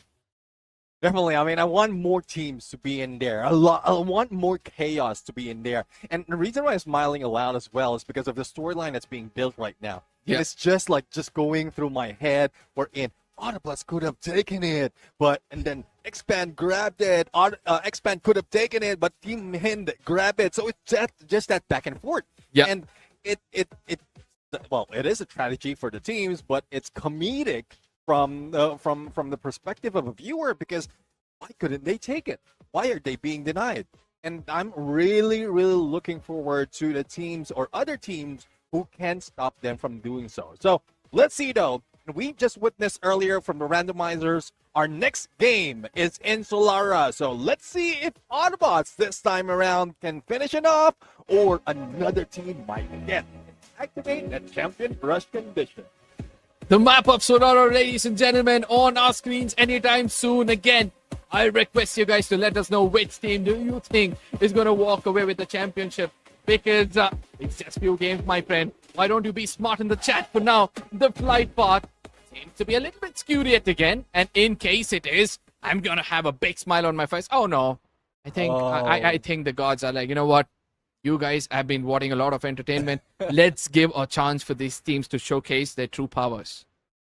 Bro, you're pulling my leg right there. I'm about to say, hurrah, another one fight path. But no, that's the usual that we have. But let's take a peek at those teams that might be going in a little bit early. Team Hind, I think they are being targeted by Expand right now, especially with the spread that they've done on this side, especially coming from Windmill. But Hind right now will be seeing a light. Will they be able to finish him off? It's Nancy! He managed to go in for that headshot with that Kingfisher. No, it's only one player though. Let's see if with that trade they will be backing up. Sahil Chad will be taken out. Shoto as well. Will they be eliminated completely? Will they be taken out of this lobby and denied of the championship? Oh, Kerry God, he lies. He lies like a slithering snake behind a rock, trying to wait for these fights. At the same time, the calmness, you can also see a bit of a pressure on the cam in his face, but Expand on the other side, they've got that early 4v4 converted in their name, and that's a really good start. Seon on the other side says, I can pick some more, as he pushes towards Rusty, who's surviving at a bit of HP, and he gets taken down, and that's triple elimination going in the name of Zion. A lot of teams has been fishing all those elimination with the Kingfisher, pun intended. But 5 elimination from Expand. Again, it's aggression coming from these teams that really worries me. And it's a good thing that Autobots is one of the team out of those 3 that has activated champion rush condition who's managed to slow down in this early games. But Expand right now, still a few hunted might be met from Riders Club. How quick they were from Windmill to Riders Club. It's only 2 minutes and they grabbed that 5 elimination already. This just shows that they're getting aggressive. Absolutely. Team Hind, Shoto, he revives his team, and that means Team Hind is back in this game.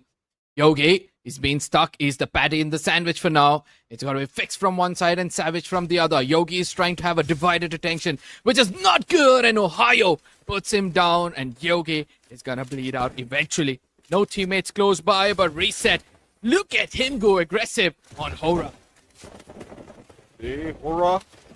Let's see if they're going to go say Hora out of this fight. Team Akido picks. Moves away. Shots onto Hora Voodoo. And a revive on Huwara right now. 5 elimination already for Aki. But Hora is not out just yet. They still have a couple of players remaining, one with half of HP. But on the other side, it's Autobot right here, who felt a little bit of pressure from Reverend X Spark, but not so much that they can be taken down. Got like 3 points away from activating the champion rush. Autobots finally coming back to their senses. They're pushing Johan to go in and take fights, and he's been successful. A bit of confidence to this lad, and it could be a different outcome altogether. Vincent gets taken down, confirmation comes through, and Autobots, they would have lost Venom far away, but got that vending machine. He's got to be back in this game. I mean, it's all about back and forth.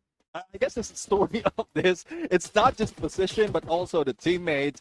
It's always back and forth. Even Godlike, look at those numbers, those teams. A full revive has been done for the team already, and they're slowly gathering all those elimination. Targeting Team Aki right now.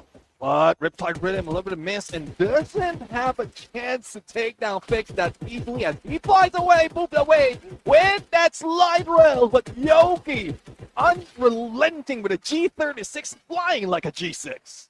80 points and champion rush condition activated. For all those Godlike fans who are jumping in joy, you'll have to wait for another game, ladies and gentlemen, because they might have activated it, but they have to get the booyah in the next game, and that is only if the other teams do not walk away with a booyah. Venom, look at him chasing down KD God, has an idea where he could be. Shot gets connected, and Venom puts him down and gets that confirmation as well. This is what I'm talking about. 3 teams battling for that championship, and they're the ones taking each other down. No. Saijat once again. No, it's not Saijat. Earlier it was KD God, who was a sole survivor. Now Saijat has a chance to revive the teammates, but only a few points remaining. For Expando, a little bit silent, just staying in the edge of the circle, but they can go for the pinch against Straw Hats right now, especially shock, damage, and a couple of players already jumping into the fray. Oh, peek. He's trying to put the player down, but eventually it's retaliation as Neil puts him down, gets that confirmation. Before getting taken down, another player also goes down, and Expand are starting to lose players. Luckily, Straw Hats have fallen back from this fight, and that means Expand have now got an opportunity to revive their teammates. Let's see, are they going to use that revive platform or just find a vending machine? Hopefully a vending machine. 4,100 coins from Loki. Plenty rich for an early game right now, but almost the same goes for Straw Hats right now with 2K on the coins. NXT has been eliminated. First team that has been taken out in here on a 6-minute mark, but Straw Hats will be pulling away from that next spot of being in the lobby. Calm before the storm, Neptune. Every time this happens, it kind of makes my heart beat harder. Look at this. Neil tries to come down, and Revenant Xbox says, let's put him down mid-air. Successfully, Gopu gets that. Immediately, he falls back. He knows nobody's going to come here to revive him. So ultimately, Hush is going to be the next wolf on hunting. He doesn't see the last player. Now we look at another favorite from Indian region. Total Gaming are trying to push in against Expand, and this could be the fight to finish. See, I mean, if Expand gets eliminated right now, more chances for Autobots and Team Hind to grab that championship. But he's being killed, being thrown at IQ Total Gaming. I don't think they will be staying for long. One of which has already pulled away using a vehicle. Everyone just guarding the door. Shanky, as he has that Mag 7 in hand, he might be able to take down Zeon the moment he steps out. Uses that glue wall to block it, but glue wall melter into the fray, giving opportunity for an open shot by Zeon, but misses it. Let's see, where is the backup though from Nextpan? I'm not seeing them. There goes Bolts though, but he needs an opening. There goes a glue wall melter. Not so much a pressure, and it's taking a long time for the elimination to happen. They call in the cavalry. Finally, it's Expand trying to regroup out here. 1v3 split. Can they do something out here? It seems like Delete is going to knock down Walls with that skill. And all of a sudden, Total Gaming are trying to do their best to put an end for Expand. It's going to be Walls who gets taken down as well. And the final player, it was a very, very lucky move for them as they go in for a 1v3 split. And due to which they still survive. Total Gaming on the other side, they're picking up frags. They're close to 70. They need 11 more to activate the champion rush condition.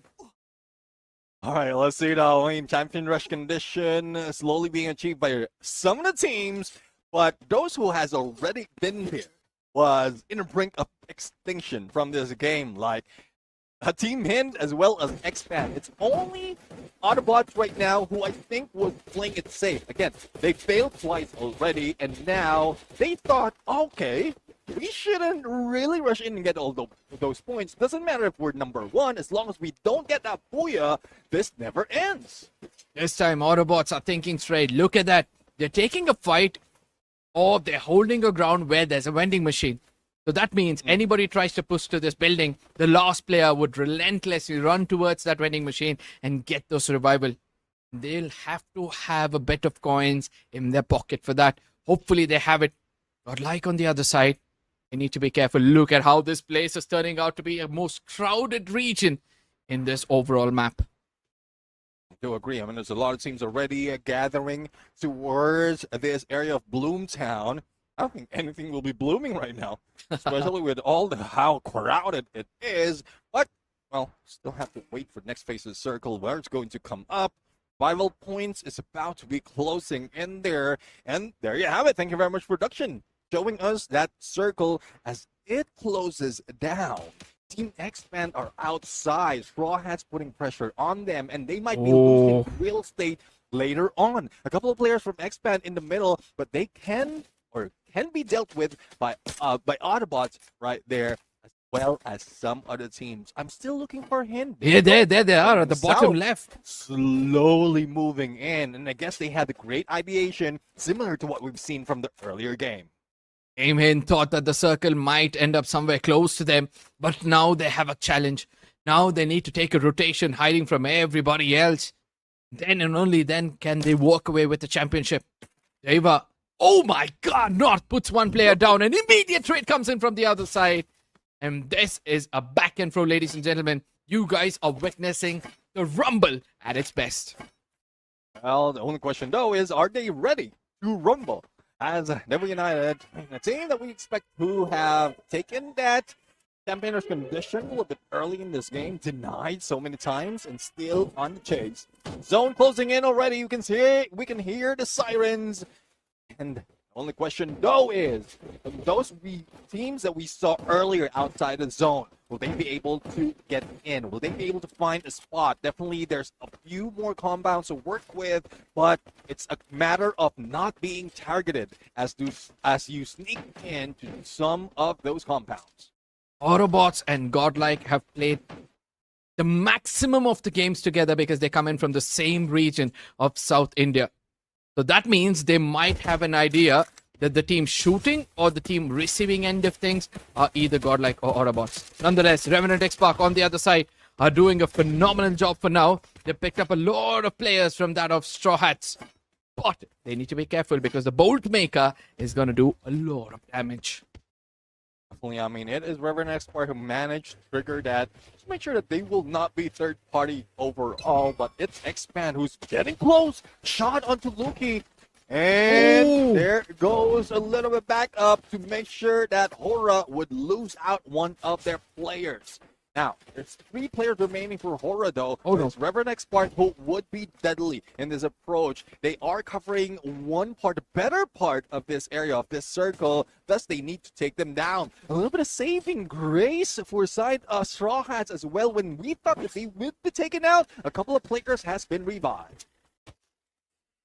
Expand now will have to make it inside the circle. Where will they go? Use the binoculars to get to know that one compound is completely empty and they're trying to traverse around. But Autobots, they've got a chance to hurt them, but they miss it out.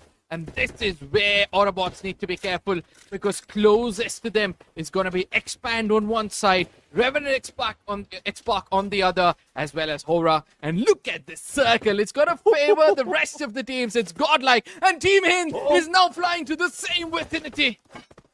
No opening. It's a good thing no one shot at them. They are saved. They managed to survive. And I don't know if it's a swing of luck or no one was just paying attention. Wolfen has been picked up, but they might still be receiving a little bit of damage because of that Bolt Maker. Flicker, though, and Straw Hats run for this game, and we are down to 10. What's deadly, Arca, is we are on the 13-minute mark, and we still have 10 teams remaining. It would be chaotic in a bit, and we are seeing that there's almost full squad all around. This is what a champion lobby is gonna look like. Look at those grenades from Deva. Finally showcasing what they can do, but Fix says, it's better you hold on to your horses. Stay away from the window. Godlike, Team Hind so close to one another. Team Expand on the other side will now have the zone pushing them inside, and Autobots will have a bit of an idea where they're going to be approaching from. If Autobots do not respect Expand from coming in closer, that could be a bit of a problem.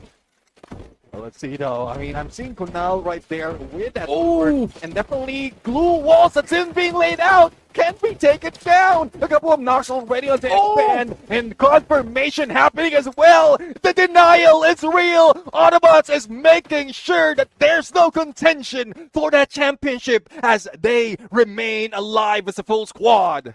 Godlike on the other side is interested to the center of the circle, whereas Autobots, they're keen to take down that final player from that of Expand, who's so low on XP. Now they concentrate on another team altogether. RP still being that final ray of hope is traversing around, comes into the jaws of death if you ask me. He's gone to the wrong side of the circle, and I hope he finds some place to call home. You know, I mean, it might be going home. That would be happening right there if he doesn't survive. But Autobots right now has moved to a different compound. Overall, step by step, Autobots are doing it right. And they might be the ones grabbing the championship right here. Next target would be IQ Total Gaming on the low ground. And Autobots has the utility to be able to wreak havoc against them. But will they have the time? Because in a bit, the zone will be closing in. Team Hin holding on to their horses. Autobots. Mad God says, I am done enough. He pushes in. Can he land a shot or two? Total Gaming goes into the hiding. But all they'll need is to watch out for this player who comes inside. Kunal on the other side gets taken down. Johan is trying to do his best, and eventually Johan and Mad God put an end for them. Autobots need to recover. Need to come back to the center of the circle because Godlike is still alive and kicking. Team Hin is still alive and kicking. And guess what? Now they might have to face Team Hin. This is where the championship is going to be drawn. Team Hin so close to that next circle, and Deva is the only team which can restrict them. North with the God Nade against Tucson. They might be able to end Extreme X right now. Make sure that they have this compound, but battle is not yet over because they were united. Might be waiting for them on their approach on the next phase of the circle. Adrian, 4-shot against Reverend X Park. Vincent and Ars has been knocked down as well. The battle continue though on this side of the map. We're in Reverend X Park did manage to survive that, but they need to deal with Team Aki as well as Godlike. Chaos overall. We have no view of who's going to win, and even those on the top of the board might be taken down, especially with the position that's being taken. But speaking of position, Autobots in the best position, but everyone is targeting them right now. Oh, they're changing position. I don't see any Moko to reveal the location of Autobots. Now they call in the vehicles as well. It's going to be important for... Look at Offie! He's still alive and kicking. Finally gets taken down by Johan himself. Autobots can strip history out here. They see Godlike coming in closer, and Mad God needs to be careful. If he gets taken down, the story can be different, but he falls back. This is where the grenade is going to be tossed in at the right corner.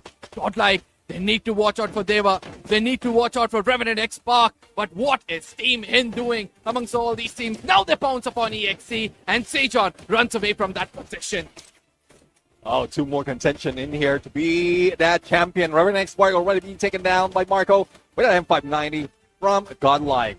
Now, Extreme X being taken down one at a time. Earlier, it was Team Hin who's dealing with down. Now, it is Dewa United from that second floor. In a bit, the zone will be closing in. We still have a few teams surviving. Make that 6 to be exact. And it is a trouble zone right now. We don't know where it's going to shift. We don't know where it's going to go as to each swing of those guns might lead the downfall of those already waiting to be the champion. Hin still holding to the corner of the circle. Autobot says, let's run away from this position. Deva comes in closer towards Team Hin. Soiljot very low on XP, gets taken down. And it's going to be the others who are trying to relentlessly put him down. Autobots are playing a very, very key hand out here. Soiljot is going to be the last man standing for the side of Team Hin. Deva knows this exactly. And from far away, look at how strong Autobots are looking. With all 4 men trying to take down players. Soiljot runs away from this position. And Deva still survives. Hell, 4 men strong, Dewa United might be deadly, especially on pressure just like this. Oh, no. Autobots need to back away, but I think they still have a good plan. Lay it as it was earlier, like Team Hin did it. Slow down, slow the pace, and then that's where you take the advantage. It's only Autobots right now who can be champions, lifting on the 2-2, going against Godlike.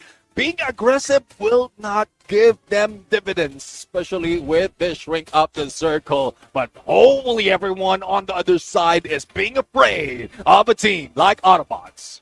Autobots finally come in contact with Godlike. Nancy gets taken down. Oh. Marco in a deep trouble. Autobots are trying to play it safe, but Deva says, we come in here, and they need to roll out. What happens out here is going to predict which among these teams are going to be champions, because the other two have activated the champion rush condition.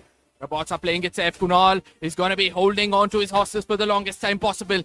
Deva is now forced to go towards Godlike as Autobots are trying to make it safe. Look at where Godlike have placed themselves above that building. Johan is trying to do his best. Adrian gets taken down. Kiki is too close for a sniping angle. It's not going to be easy, ladies and gentlemen. It all comes down to a 3v3 where Autobots are left with 2. Johan, the last man standing. Can he pull it off? Because this is Godlike inside the circle. Johan cannot heal. And Godlike walks away with the booyah. The drama continues. 2 more teams activate the champion rush condition. Autobots so close, yet so far. Another denial of that championship, and it is from a team who will be jumping in to join them on that champion rush condition. And correct me if I'm wrong, we might be seeing 5 teams already after this game would be chasing for the crown. We just hit that 6-match mark already. Remember, from last year, the target was 8. When Abitex KBC managed to grab that booyah, as well as the champion, we're getting close to that. Godlike Yogi. Yogi is eased out of pressure, and that could be a problem for the rest of the lobby. Mark my words when I say this, but what a valiant effort coming in from the side of Autobots. They had it, almost had the championship in their hand. It's just that Johan was holding the center of that building, steps out for some reason. Look at that. Johan is right there at the center of it all. And suddenly, instead of coming to the center, he goes to get in those fights. And Godlike, they're like, you know what? There's too much glue all out here. What we'll do is try to create a maze. By the time he comes out, he's gone. Yeah, I mean, the ring around the Rosie that ended a little bit short because of the aggression that we were seeing out of this team. But I'm really loving the drama. I'm really loving the storyline right now. Here comes a booyah being grabbed. This time around, when it really matters. And Godlike is catching up with a lot of the team. Now, with that being said, I think they've already reached 100 points as well into this game we're in. Well, there's really no need to get that much, but for Godlike, they have achieved the champion rush condition. As you look, 28 points, just following 27 from Autobots. A lot of teams are so close to activating the champion rush condition yet again. But let me tell you this, with more than 3 teams already activating the champion rush condition, the upcoming lobby is going to look the strongest throughout this tournament. Nonetheless, Extreme X yet again falls short. Total Gaming have been punched down, but it doesn't matter, right? I mean, wait a minute. They did not activate the champion rush. They're 7 points shy. I mean, that's tough. They could have grabbed that already, but it's just the name of the game right now. Well, other than Free Fire, the name of the game for this grand finals is to deny them of grabbing that 80 points. So let's take a peek, though, on the grand final standings, just to be sure that we have it right in terms of the numbers. And I do agree, we have a few teams that need only a few points, and IQ Total Gaming, NXT Sports needs 7 points to activate that, but we've seen stories, miracles happen all throughout the day, especially for the last 3 games that we were casting. Imagine the upcoming game has a final circle with all 5 teams who have got the champion rush activated, fighting it out for the championship. Yet again, the Indian teams are looking out the heaviest. Look at that. 3 Indian teams are out there, and make it 2 more on the verge of activating the champion rush condition. This couldn't have been better for the Indian fans. Nonetheless, we have still got expanding their powers throughout the lobby. Yeah, well, let's see, though. I mean, it doesn't really mean that you're first to the key, you're first to the goal. It just means that the trouble or the struggle will continue on, especially with a lot of players, a lot of teams right here chasing that spot. 6 games done already. 5 teams already activating that champion rush condition. A couple more teams who might be able to deny them and grab that spot for themselves is waiting. And this storyline, I thought it was about to end. Autobots looking close to be able to get that champion, but it's more of how smart and calm Godlike is. Take that higher ground, to take a view of everyone else and spot out the best approach to be done. And well, let's see who is the next one to do that against these 5 teams who's waiting. Damn, I'm sweating. I've used all the tissues around me. I've taken my kerchief is soaking wet right now, and that's how close games are turning out to be. If this is our case, just imagine what the teams might be undergoing. Nonetheless, Oh, yeah. I want to tell this to you guys. I know your predictions, most of it is coming out true. And you'll have to thank this lad for God. Like I said, Marco needs to step up. And it seems like he's listening to us. 7 eliminations for 2,390 damage. Godlike did everything right in this game. Yeah, I mean, he will be able to listen because I think that post is not to block his ears. It's to show that they have the smarts of outsmarting even the best team in this lobby. With that Valiant Nash, Jay Beebs, Nikita, and Joseph, he lead the fray of this game, and 590 in hand. We've seen how well those wings did manage to get all of those points. And we're seeing a pattern right here. Some of the MVPs right now are putting in a little bit aggressive, especially with the passive skills that they have. And I'm just loving this storyline. Let's take a look at the rest of the squad, though. If it does align with what Marco has. Nancy definitely, with that same with the Joseph as well as Nikita. The only difference is if he has that time turner, he'll be able to go for the pickup or quick pickup with that Tiva. Absolutely. I mean, you have broken it down so perfectly. Now I wonder what kind of a loadout they're going to come up in the next game. Are they going to stick to this and make sure that, they have a coda, which we have not seen being a default in any other team?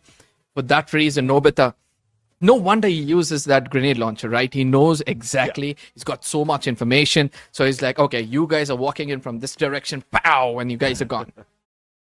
Yeah, I mean, this is one signature move that we've seen in one of the teams from Thailand, and that's Captain himself from Budayam United. So I'm really loving that they're carrying it over to their side as I would say their arsenal. But as Nobita, he doesn't really have that much of elimination. But if it's a grenade that he is going to bring into the table, damage definitely has been brought in. It's more of Marco, Nancy, as well as the Yogi who managed to go in and dealt with most of those elimination, but that doesn't take out Nobita because we know for a fact that he has what it takes to bring all those numbers for later. But I'm just excited. It's going to move to the next game, past game number 6, because I'm loving the storyline for the teams. I'm loving the drama, and I'm loving that we still don't know who's going to be the champions.